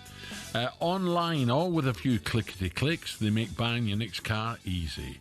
Now, Eze has made up his mind, but heads are exploding on the North Arsenal side of North London. Where's your head? Ball inside the area. Eze! Great attack down the right-hand side. Fired inside the box. Eze coming onto it with a right-footed volley into the bottom left-hand corner.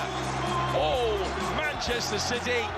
But it's Palace that make the early breakthrough. I don't think the deal's quite done yet, and I don't think Spurs fans won't be able to relax until they see that photo of him on the club website holding the scarf over his head. So Spurs had a more successful season. But if you talk about league, they had awful, probably the worst they've ever had. They did. I just think as a football club, Arsenal right now are in a better place. You're saying that Arsenal, your side, should go and hijack that deal. Arsenal make a move for Eberechi Eze, and the 27-year-old wants to join them. Tottenham lined up a deal with Palace today, but after Havertz's injury, Arsenal are now closing in. Our football club stagnated, gone backwards. How's this one still going around?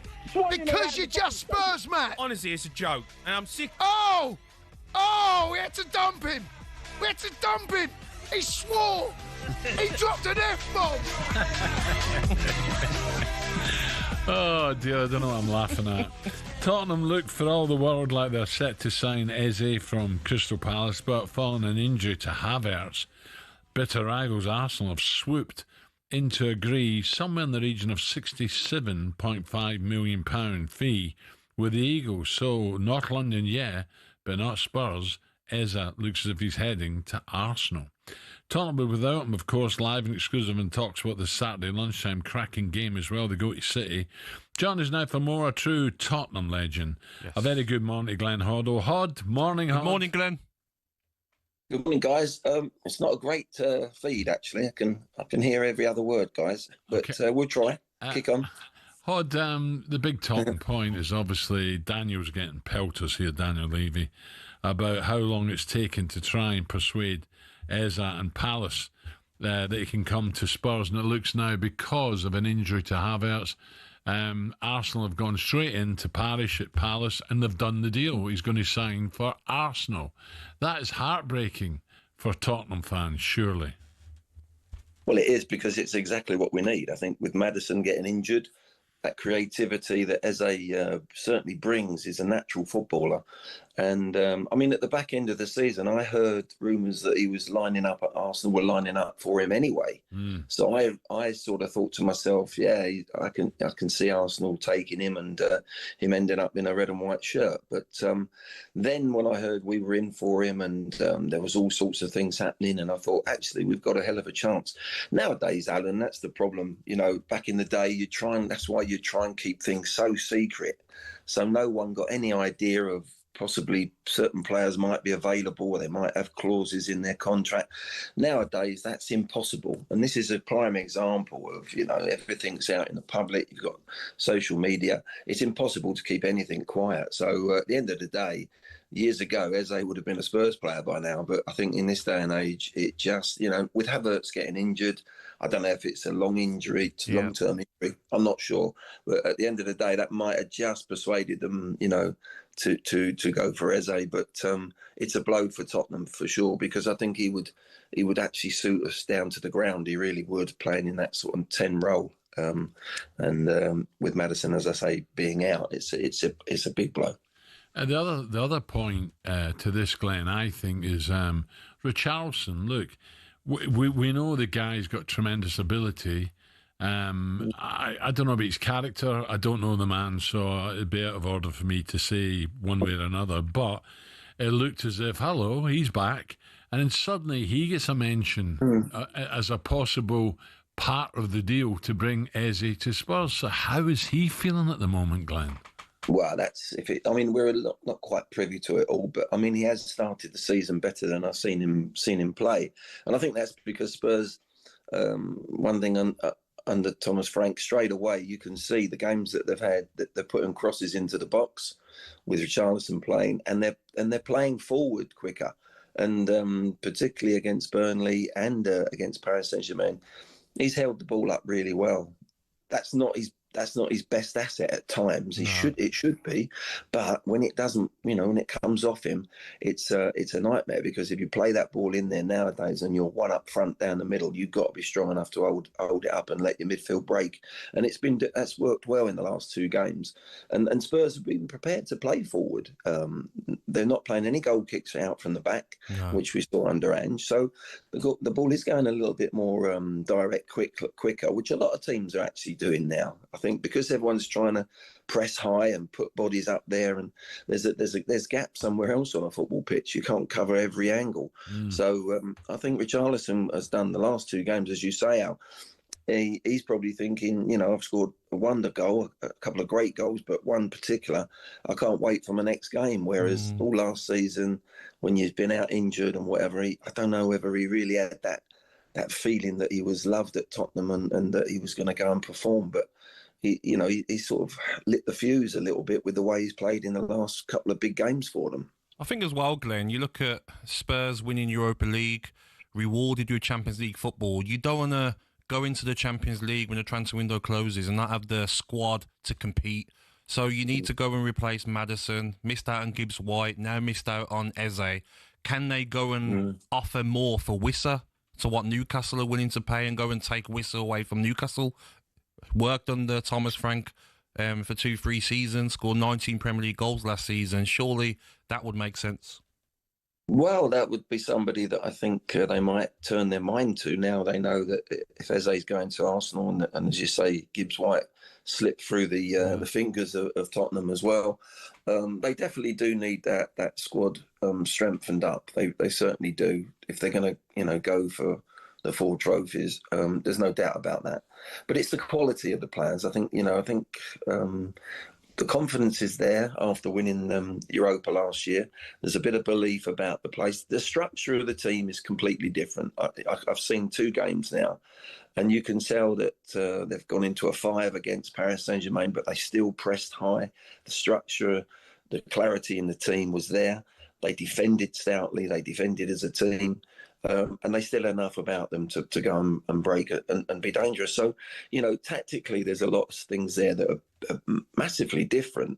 Whether you agree that they're better or whatever, but there's more balance to the team. There's no doubt about it. But quality is quality. Once you go over the line, you need as good a quality as you can get.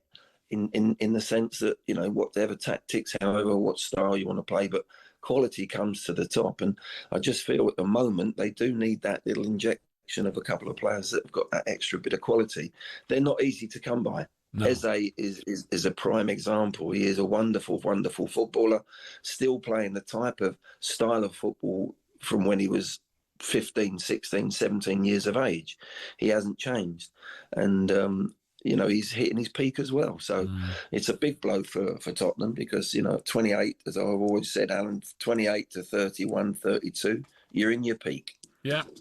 Glenn, how did the Premier at the moment? It's an interesting one. You look at where Chelsea have come from now. Arsenal, we know, are going to be up there. Manchester City, strange one. I thought they struggled a little bit early on and then they came good. Spurs go there at the weekend. And, of course, Liverpool. Can you see anyone else? Can you see Newcastle getting in amongst them? Or Villa were disappointed the weekend. Yeah. Is it between 4, Glenn? Who's going to win this again? Yeah, I think it will be between the 4. I don't think Chelsea are ready to go and win the title, to be honest. I think it might be between the 3 of them. But I can't... At the moment, it depends on... Alan, you would know better. It's like having a horse and you ain't got a jockey on it yet. You don't know what the jockey's going to be. Until the window's shut, until Liverpool and Man City... Man City, to me, look absolutely perfect. I think that they've got a real balance. They look strong defensively. They've got these young players that have had a year last year, the likes of Lewis and Bob, and I think Foden and with a World Cup will come back and have a really blinding year. I think there's so much more. Rodri, if he gets back fit again, obviously he'll be back in. Haaland will say, look, 22 goals was it last year? That was a bad season for me. Yeah. So he'll be chomping. I see City as really strong at the moment. If you ask me at the moment, I'd go City.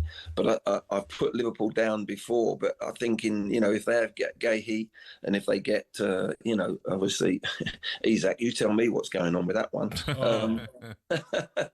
But at the end of the day, if they were to get those 2, I'd say Liverpool because they need something defensively to be shored up. And if they get the man up the top there, what a good player he is. So if that would round them off. So at the moment, it's between Liverpool and City. It really is. But until that window's shut, until we know, I don't think City will be doing much business. I think they've got themselves organised. Gurkey looks a hell of a player. I've seen him before, and he came on for 7 minutes, scored 1, mate. He looked as if he'll just sort of blend into a City shirt, very, very well. They've got a tough game though this weekend, obviously, with Tottenham going up there, as we always do well against City. Yes. Back in the day, even when we, back to the cup final in '81, I don't know, City, we raised our game against City last year. It was a great performance up there, the best of the season, really, to win 4-0. But that was last year. You can't rest on your laurels there. You've got to go up there in a positive mood, and Spurs will do. Glenn, just finally, Daniel, we know he's a workaholic. He's in the training ground first, leaves last. Tottenham fans are very angry with him at the moment. Will he ride this situation again? Yeah, I'm sure he will to a certain degree. Sometimes these things are not as simple as people think. I do believe sometimes over the years he leaves it pretty late, doesn't he, to do a lot of his work. But at the end of the day, that this could be one that slipped by us, and you're never privy to the ins and outs of a deal, what might have held it up. But hopefully he's learned a few lessons, and hopefully he can go and get the people in that's needed for the club. Glenn, hopefully see you at the summer barbecue. It's only a few weeks away over at Newsells. I hope so. I hope to Thank see you, Glenn. there, mate. And Unfortunately, are you not there? I'm not going to be there around now. I'm out of the country, yeah. What, yeah. Saint-Tropez or, Acapulco? Monaco? Yeah, you wished. You take care, Hod. Have a great weekend. Okay, guys, yeah. Thank you. Take care, mate. Take care, guys. Glenn Hoddle there. Busy man at the moment. Busy man. You'd like to play with Glenn, Gab? You make a run this way. Just play it. A lot of players don't like to play that tough pass like he did. Just put backspin on them. Yeah. Right, you can hear how Spurs got on at the weekend live and exclusive on talkSPORT. They take on Manchester City, the Etihad, this Saturday lunchtime. And of course, West Ham against Chelsea live. West Ham needs something, don't they? And exclusive on the network tomorrow night. It's a big game for the Hammers. No commentary gig for Gabby, though. By all accounts, he's had the old tic-tac. Coming up, Jake Paul is set to fight someone 30 kilos lighter than him. This is ridiculous the more I think about it. Is this fight going to make a mockery of boxing once again? We're discussing that one next.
Shaban, if you're listening, I know you turned the aircon onto full. It's absolutely roasting in here. I think she's clever, you know.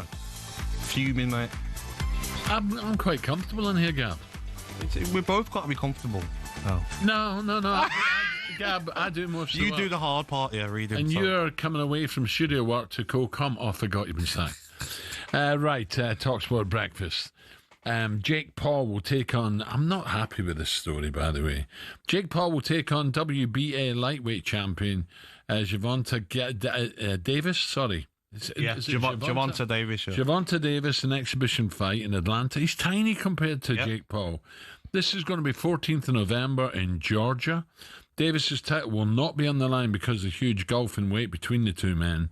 And TalkSPORT's fight pundit Spencer Oliver is not a fan of this one. Well, Ring Magazine have actually released it, so that's pretty strong. Evidence that this fight is going to happen.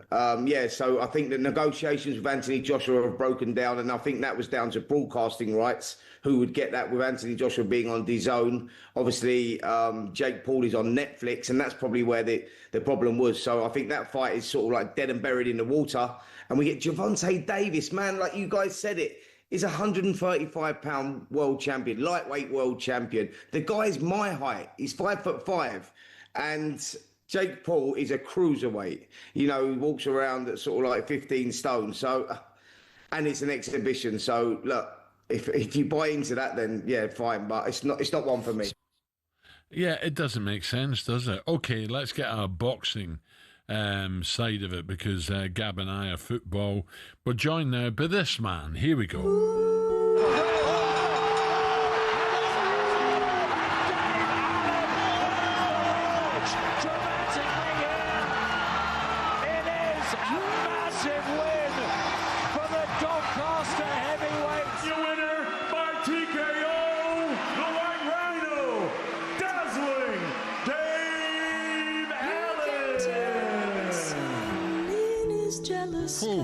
You just heard the Doncaster De La Hoya, Dave the White Rhino. Dave's latest knockout win over Johnny Fisher, that was live in DAZN a few months ago now. He's preparing for his upcoming fight against, I don't know how to describe this guy, a tough Russian fighter, Makhmudov, on the 11th of October in Sheffield, which is also live on DAZN. Is this not the guy that fights or spars with bears? I've seen the video. With bears? Yeah, he has a proper little wrestle with bears, and the bear obviously stands up. What sort of bears? Panda bears? The proper big bears. Actually, you shouldn't say panda bear, because panda is a bear. Yes. So it should be pandas, not panda bear. But Dave Allen's not a bear. No, he's a good guy. Fighter. Yep. I'm delighted to say Dave joins us now. Dave, a very good morning. Good morning, Dave. Morning, mate. How you doing? I'm good. By the way, Dave, he might be sparring with bears, but crikey and Donny in the pubs on a Friday night. You fought harder than bears, didn't you? Jesus. Yeah, well, he can wrestle with bears, but he's never been punched by a rhinoceros, has he yet? So we'll have to see. He's training this fight, but fighting against real bears. This is true. People are going, no chance. Do you reckon this guy, could he be the toughest of your opponents so far, do you reckon? I don't think he's the best that I've faced. I've faced a few Olympic medalists, a few world title challengers, but I think he's probably the most dangerous. Maybe not the best boxer, he might not be the most technical, but he hits really hard, he's really big and strong, so yeah, I think it's the most dangerous task I've faced, but he may be not the best fighter I've been in with. Whereabouts is the fight, Dave? Where are you fighting him?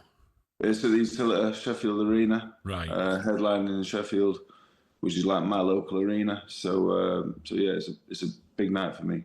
He won his last fight, didn't you, Dave, against Ricardo Brown, and 20 wins, 19 KOs he's got. So like you says, he is dangerous. How's the training gone for you ahead of this fight? Yeah, it's been good. He's put a bit of fear in me, to be honest. I have had a bit of genuine fear. I've been stopped, but I've never been on the canvas ever as a pro or amateur. So, and I'd like to keep it that way, really. Yep. I'm not on anyone's highlight reel. You see highlight reels, all the fighters I face, I'm not on any of them. And I'd like to keep it that way. So yeah, training has gone up a notch. For the Fisher rematch, I did weigh a little bit heavy. So for this one, if I cut any corners, there's a good chance I'll get beaten bad fashion. So it has really perked me up a little bit. I've been training a tiny bit harder. I've been eating a whole lot better and resting, and I think I'm looking at a career best performance. Good man. Let's move on. Talk about this big news of the day. Cruiserweight Jake Paul and WBA lightweight world champion Gervonta Davis will step in the ring together on an exhibition in Atlanta, November 14. For context, the top weight for cruiserweight sits at 90.7 kilos, while the heaviest a lightweight can be is 61.2. Dave, this is surely I know it's an exhibition, but this is a mismatch, surely. It's ridiculous. I'm not a fan of exhibitions as it is. I think if we're doing exhibitions, if there have to be a thing, let it be a thing for retired fighters. Let them move around. Fair enough. We want to see the old legends go at it one more time. When you have a lightweight, possibly the best lightweight in the world, possibly a pound for pound top 10, why is he wasting his time doing exhibitions? Gervonta Davis, I think, will flatten Jake Paul if they was at it properly. I know there's a 65-pound weight differential. I know he's probably nearly a foot taller. Gervonta Davis would knock Jake Paul out. So I know it's all about the money for a lot of these guys, but Gervonta Davis should be having a rematch with Lamont Roach. Jake Paul should be fighting some decent cruiserweights to see how good he can be. They're just clearly both in it for the money, and if that's what they're doing it for, fair play to them. But I think it's farcical, and I won't be watching. Yeah, I think as well for fighting fans. I mean, I heard Adam Cattrall talking about it, and he was so frustrated that Gervonta Davis should be in a proper fight, but because he's going to get paid more for a fight against Jake Paul, exhibition fight, boxing fans are missing out on seeing Gervonta Davis fight a top boxer. Yeah, Gervonta Davis should be having the rematch with Lamont Roach. Jake Paul's fought two professional boxers in the prime years. One, I don't think was very good. The other one, he got beat by Tommy Fury, who's never been proven beyond area title level. So it's farcical for both, really. They're both showing that money is the be-all and end-all for them in terms of boxing. Gervonta Davis has already been and obviously achieved more than I could dream of, but I just think, it just shows that money is obviously the number one, importance to them over credentials and over, Gervonta Davis actually could have a legacy, and really, I just think it's farcical, when I saw it, I thought, is this some kind of joke? Exhibitions should be for the retired old legends. If people want to see it, great. It's not my cup of tea, but if you want to see it, great. Yeah. But having a prime world-class lightweight in with an area title cruiserweight just because he's a famous YouTuber, so it's nonsense, I think. Yeah, Dave. What about Moses Atuma? Just dispatching Dillian White. Where does Moses go from here? I think he's probably the best prospect I've seen in my time in boxing. He looks to have it all: speed, power, his athleticism. He's a big, strong lad as well. Only 20 years of age. I still think there's a way to go. I think the Dillian White he faced is not the Dillian White we saw him with Parker, Rivas. So I still think there's a few levels to go till he gets to the top. But I wouldn't be in a rush to put him with Usyk if he was my fighter and I was looking after him. It wouldn't be Usyk next. It wouldn't be Parker. It wouldn't be Caballero. I think they're still a little bit away. He still needs to go the rounds. It's not about getting hit on the chin. I don't want to see him get hit on the chin. I want to see him go 5, 6, 7, 8 rounds and have to go the rounds, have to face a bit of adversity. So I would hopefully a Hrgovic, a Franklin, Honey.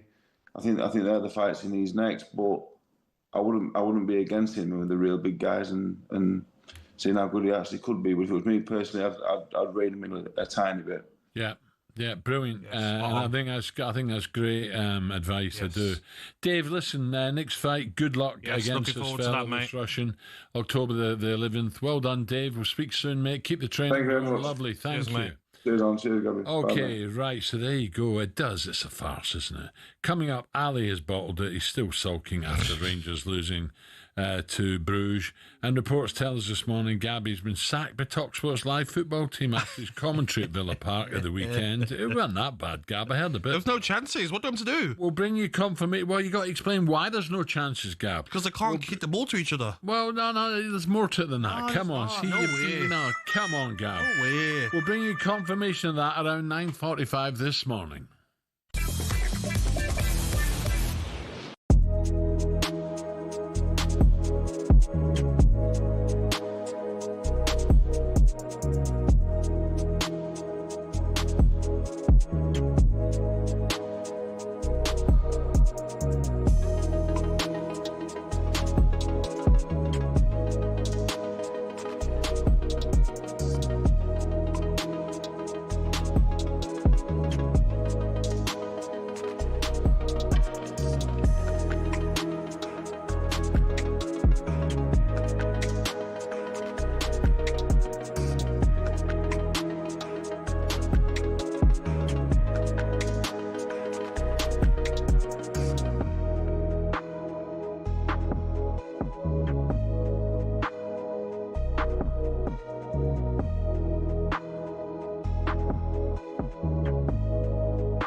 Who would have thought a sporting event's halftime show could have a bigger impact than the game itself?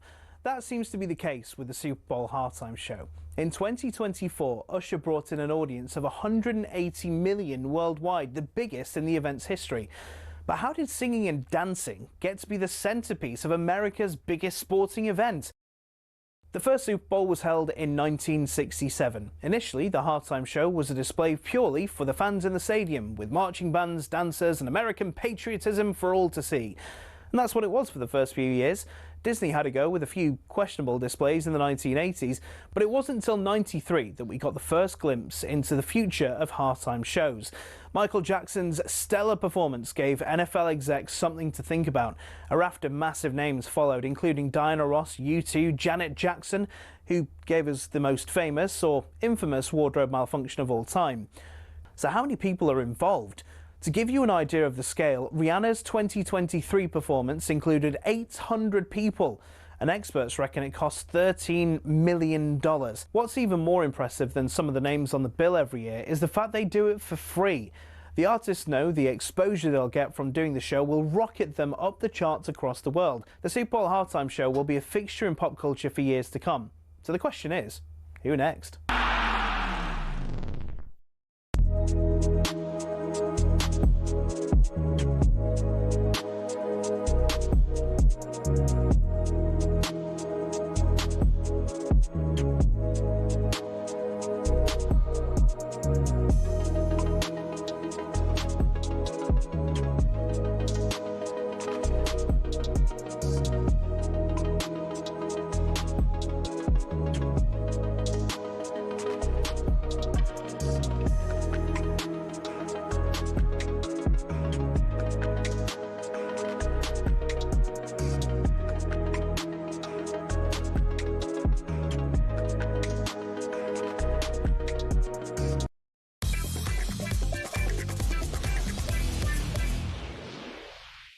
Touchdown!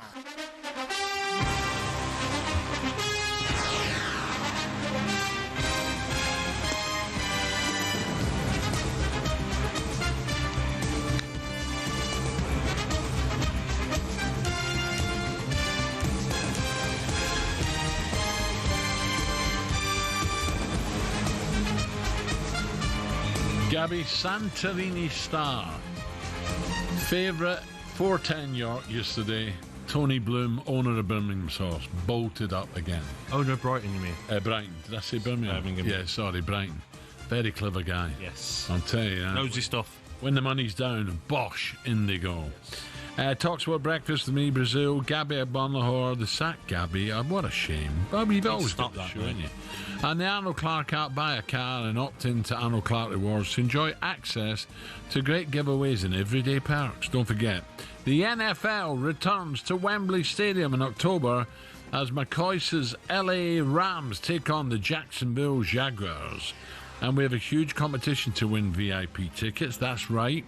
We're giving you the chance to win 6 seats in a private box at Wembley Stadium with full hospitality plus $5,000 spending money. And here's how you do it. 18 plus, UK excluding Northern Ireland. For a chance to win, text the word cash to 83338 and you're in the draw. Text costs £2 plus 1 standard network rate message. You must have the bill payer's permission or enter for free by calling 0330 880 338. All entries must be received by 25th August at 11 p.m. This is a talkSPORT limited promotion run on talkSPORT, Talk and Virgin Radio UK stations. See talkSPORT.com for terms and conditions. Now back to Eze in just a moment, but first time to check in with the summer's other big saga, Alexander Isak to Liverpool. What on earth is going on? When's this going to conclude? The Mail's Craig Hope joined us early in the show with the very, very latest. I think everyone's a little bit confused by the term broken promises. Now, the broken promise Alexander Isak is referring to, for me, from my knowledge, and I've been across this for 2 years now, goes back to a soft promise of a contract in the spring of 2024 when he sat down with Amanda Staveley, and Amanda recognised the need and the want to improve Alexander Isak's conditions at the club. And that was twofold, really. One, because he was deserving of a pay rise, but two, I think she, the co-owner at the time, she foresaw the situation that could develop, and by giving Alexander Isak the money that would have put him in line with his market value, would have avoided a situation such as played out. Now, what then happened was, that was March of 24, come June of 24, Amanda Staveley left the club against her wishes. A new hierarchical system came in, led by Darren Eales, the chief executive, and Paul Mitchell, the new sporting director. Now, not without reason, Paul Mitchell sat down and said, hold on a minute, Alex, you've got 4 years left on your contract. You're already amongst our highest earners. So why would we, when we've just solved a huge PSR headache, give you an extra £100,000 a week when that can in turn cause problems in terms of budget they can spend on transfers, but then they'd have other teammates knocking on the door. Now, I understand that from an accountancy perspective. What it fails to account for is the human at the end of that decision. And that human was the best player in Alexander Isak. So for 1 year now, I think his mind, well, I know his mind has been elsewhere. He's checked out. He's checked out. There you go. What's going to happen? I do not know. A reminder, the two clubs at the centre of the Isak saga are Newcastle and Liverpool. They meet at St James's Park on Monday. And that, of course, is live and exclusive on talkSPORT. Great game. Wow. Now, back to Eze. Tottenham fans have been in meltdown on this show. The numpty bar and social media throughout the last 12 hours. Even wee Stewie, wee Stewie, the Oompa Loompa, took calls at 3 a.m. What about this, Gab? We might have received exclusive access to Daniel Levy's last-ditch call to try and change Eze's mind. Listen. Your call has been forwarded to an automatic voice message system. When you have finished recording, you may hang up. We want to win the Premier League. We want to win the Champions League. We want to win. Yeah, what's that? Who was that? I think that was Daniel Levy, wasn't it? That doesn't sound anything like Daniel, does it? Gabby, are Tottenham behaving like a club that wants to win the Champions League? No. No. Go in there and get it done. Doesn't take 3 weeks to get a transfer over the line. Go in there, stop trying to penny pinch, and maybe the add-ons are this, and you're going back and forth with Crystal Palace. Arsenal, 2 hours, boom, there's the money, deal done. Thank you, Eze. Medical after your game in the Conference League on Friday morning. Here we go. Those of you watching the show on YouTube or your smart TV will see the Gunners have been working hard overnight producing a mural for Eze. What is all this? Wow. That the club has done that. Love a mural. Rubbish. Surely. Love a mural, don't the Arsenal fans? Doesn't the set-piece coach, Nicolas Jova, does he not have one? Where's Party Parlours? Earlier in the show, we're joined by Ricky Sachs from The Last Word on Spurs podcast. That interview has been picked up on X by Spurs fan protest group Change for Tottenham. And it would seem Gabby's making yet more friends with a troubled fan base. Oh. He says, we urge every fan to listen to this heartfelt interview. As ever, we thank at Ricky Sachs for his continued support. We must use this to come together to demand better as supporters. Gabby, are Tottenham, Newcastle and Villa all suffering together in this transfer window? I think Newcastle and Villa more. I mean, Newcastle, the amount of players they went in for and didn't end up getting, but Newcastle fans can say Ramsdale, Alanga, Jacob Ramsey, they have got over the line, so they've improved their squad. But I just think Spurs taking their time. Kudos. That was done quickly with West Ham. Paid the right money West Ham wanted, got it over the line. Paulinho, who they've got. I like Paulinho. Yeah, they've got from Bayern Munich. They done that quickly. This was a case of you've got a top player that's worth every penny of the £67.5 million Arsenal are paying. Just get it done.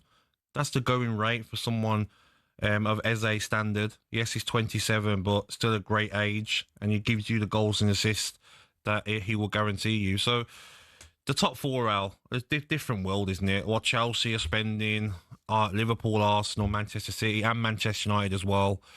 And I think those teams are all shopping in a different market than the rest of the Premier League. Okay, right. We'll find out about Gabby's debut co-commentary. Let it go, mate. I would let it go. Let it go. But I'm trying to get your job back. It's 9:43.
Okay, 9:47, talkSPORT Breakfast, Brazil and Gabby. Let's finish with a bit of this. You're worth like billions, but you can't. You have to sell. You don't have to sell this summer. It's all paper nonsense. You haven't got a clue. Absolutely miles off it. When I watch Anthony, I look at him, does his little tricks. And yesterday, there was one incident where he took himself on. Miles off it. Jamie O'Hara looking to find true love. You know, I'm a baller. You know, I play for Spurs and Eberechi and Wolves. You know, like, come to London, I'll take you to Harrods. Miles off it. Couldn't get out of bed this morning, honestly. It took me 10 minutes to try and get out of bed. Really? Yeah, man. When was it a bunk bed? Absolutely miles off it. I can see. Time of the week where Gabby gets a few things off his chest and miles off it. So here we go. Take it away, Gab. Okay, only one place to start, Alan. Tottenham Hotspur. You lot are miles off it. Had a free run at getting Eze, only to lose him. But not just lose him. You lost him to your biggest rivals. It reminds me, Alan, of when we used to go clubbing in Mayfair. Jamie O'Hara would be with a girl all night, giving it the big one, buying drinks all night, and then Arsenal players would stroll in and take the lady off him, and Jamie would have to go and sort the tab and go home alone. And speaking of O'Hara, he broke all the rules of broadcasting last night when he did this. How have you not got this done? How have you not? Honestly, it's a joke, and I'm sick. Oh, we had to dump him. He swore. He dropped an F-bomb. O'Hara and Spurs, million miles off it. And next, Alan, everyone will agree, the price of absolutely everything is through the roof. Bills, groceries, petrol, road tax, car services. Even a 10p Freddo was being sold for £1 whole in Carlisle. Sort it out, England. You are miles off it. God's sake. Right, speaking of miles off it, last Saturday, the man alongside me made his co-commentary debut at none other than his beloved Villa Park. Should he be invited back? We'll let you be the judge. I was born in Birmingham. I see. Okay, that's a good one. I'll bring that in next time. I'd like to be known as Nottingham Forest's highest goal scorer that comes from Shepherd's Bush. If Gabby can be the Birmingham one. Everything Aston Villa is trying in the first 25 minutes isn't coming off. Sloppy touches, easy passes that are going astray. I don't know about you, Gabby, but they make me nervous. I can't handle this. I'm going to have to go inside. I'll quit. And Conte is going to be sent off. You can't get away with that, PSC. I mean, we're right in front of it here. It's the most blatant red card you'll ever see. You can't pull someone back when they're through 1v1. Gabby, who would you go for? I'm going to ask both of you. I just... There goes my phone. Never mind. He doesn't have a case. It's okay. I'm still talkSPORT invoice for a new phone. Oh dear. Oh, no, what chaos. do you reckon? So Gabby's co-commentary debut saw no goals, possibly the worst of the 10 opening Premier League games, and a broken phone. He said he hasn't heard anything from the bosses since his debut. Well, they wanna. And talkSPORT understands that's because he's been tic-tacked. He's been sacked. Well, let's find out if that is true with the man in charge, none other than Jason Bourne. Jason, good morning. Jason. Breaking news on talkSPORT.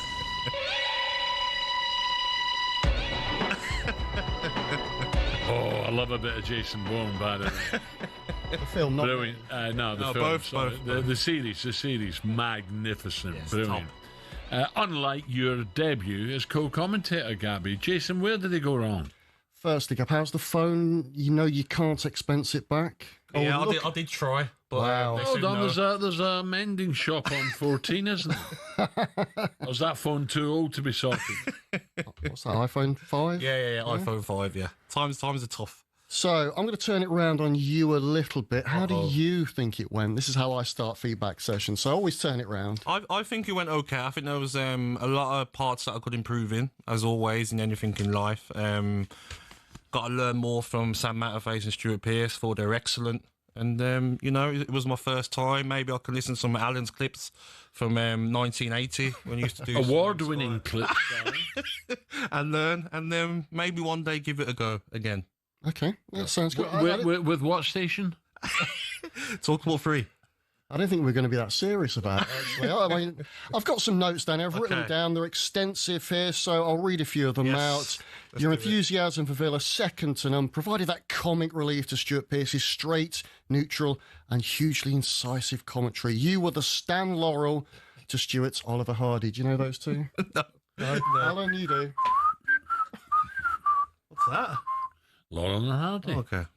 It'll be on YouTube. You'll be able to find it later. Find it. Search it on the train home later. My worry is, Jason, when he's kept bringing in, they're not getting the ball to Jack. I'm like... Doesn't he usually say Jack's we? at Everton now. Get lost, Alan. Our producer on the day, you know him, he said Gabby brought a real sense of freshness. He was really funny. Yes, very biased. Great idea having him for the opener, so I'll take credit for that one. Thank you, Jason. In conclusion, similar to your playing day, sounding good for a short time. Overall, though, some room for improvement needed. The biggest of which, can you go through a 90-minute commentary without referring to Aston Villa as we? Do I keep saying we? Oh, so let me write that down. Stop saying we. It's not you anymore. I'm not involved, I know. You know what stood out to me as well was whenever the ref wasn't giving us anything. There you go, us. I mean, sorry, giving Aston Villa anything, I'll stand up and shout at the ref, and I'm like, oh, you on co-coms, calm down, stop it. Yeah, sorry, mate. Yeah, you've got to have decorum in the press boxes of these places. Yes. I should know as well. So overall, I'm going to point this at the camera if you're watching on YouTube. 2 out of 10. There we go. That's not bad. That's not my GCSEs, that is. Oh, well done. How long ago was that? Yeah, I didn't get many of them either. So, with that in mind, I've got something to ask of you. Okay. So, yesterday, we had it confirmed by the Premier League that the Sunday night game, the 31st of August, 7 p.m. Yes. A few Villa fans probably not happy with that. Palace fans certainly not happy with that. It's been confirmed as a talkSPORT commentary. Oh, lovely. Do you know anybody that can do it? I think Alan's keen to get involved and show me how it's done. You know, I think he might have a gig there as well. So, you fancy it, Al? No. Do we need to talk afterwards? Come have a chat afterwards. Yes, let's do that. We'll go down the, Oh, he's getting a second chance, is he? Well, you know, it can't be as bad as the first one. Exactly. So if he gets 3 out of 10, then improvement's been made. And it's the feedback, isn't it? Now I'll say Aston Villa deserved a free kick there, not we deserved. And if you do this, mention Crystal Palace once or twice. Oh yeah, sorry, yeah, I didn't mention you. Gabby, this is a stepping stone. Look at my colleagues. Look, you know, Ali was doing nothing till he came on this show, and now he's everywhere. I did enjoy it though. It was good fun. And Sam Matterface, unbelievable, and Piercy. Well, as I say to everybody that does this, if you're starting out for the first time, it's football, it's sport, it's supposed to be fun. So, well done. Thank you, Jason. You're a top man. Jason. Thank you for the second chance, mate. Lovely. There you go, Gab. What's that game again? Who you got? Tranmere against who? Nothing wrong with that, Al. Nothing wrong with that game. But it's a 7 p.m. kickoff, isn't it? I think next Sunday night. So annoying time for Crystal Palace trying to get home after the game. Yeah. Won't be no trains, will there? So breaking news this morning, Gabby has not been sacked from co-coms. So everyone deserves a second chance, don't they? Let's finish off. Ali, we've not heard from Ali today. We heard from Big Butch. He was disappointed with Rangers as well. But in saying that, I was disappointed with Celtic last night. 0-0, okay. And they go there with a fighting chance. They'll be favourites to win that in the second tie over in Kazakhstan. Yes. But Celtic last night were lacklustre. There was no real, I don't know, I was going to say urgency. They were a better second half, but first half I was shaking my head. It means so much, doesn't it, financially for the club, to get this over the line. And it puts a bit of pressure on Brendan now because Celtic have to go to, and you're talking on the Chinese border, they have to go over there, play, and then that long flight back. It's at 3,500 miles. Them Rangers. And then they've got the Old Firm game at Ibrox. So maybe it's not all doom and gloom for Russell Martin just yet. If Rangers can, somehow pull that off. Celtic did not play last night. No, but if you're looking at the draw as well, Club Brugge, very good team in the Champions League last season, very strong at home. That was a harder game. There's Fenerbahce, who drew 0-0 with Benfica. So if you look at Celtic's draw, you should be looking at that and saying that's a favourable draw. Absolutely, and that'll hurt. Well, Celtic fans are not daft. They know that, and after the exploits last season was fantastic. Exactly. And that is a great night at Parkhead. A European But night. that squad that they've got now, Celtic, isn't ready for the Champions League. It really isn't. They need 2 or 3 players in. But we should get there into the league. It's very important we get in the league and give us a bit of hope. No, I know, but maybe in January we can go and buy someone. But you want to qualify for the Champions League and have a good go. Oh yeah, you don't want to be embarrassed. Last season they wasn't embarrassed. They had a good go and done very well. But last night, yeah, definitely fans went home. I had a lot of texts my phone saying, "Oh God, what a waste that was," you know. But okay, it's a one-off game. Can Celtic pick up? They've got to. They can do it. Of course they can. There's so much at stake. Why not? But I think their record, they've lost all 3 of their visits to Kazakhstan. So good. It will be tough, mate. But Coral have made them favourites, so exactly. That's the good news. Yes. Anyway, listen, Gab, we're back tomorrow, aren't we? A little debrief now, and then I think why not, mate? I've just kept my job, so why not? Celebration time. Well, I wouldn't get too carried away. No, because it's not for a few weeks, Gab. It's not as if you're in this weekend, Gab. You were superb. You're funny. You know, they've skipped the week. Was straight in. What's your diary like, Ali? No, they didn't even ask, Gab. They didn't even ask if you're available or not. They don't really care. You know how to put me down now. Shocking, mate. Right, listen, I hope you enjoyed it today. Gabby and I back tomorrow from 6 o'clock. Hopefully we'll have more on Eze and some big games coming up as well. And, of course, West Ham, Chelsea. So, looking forward to it. Don't go away. Simon and Jim coming up next. And we'll see you tomorrow at 6 a.m. Have a lovely day.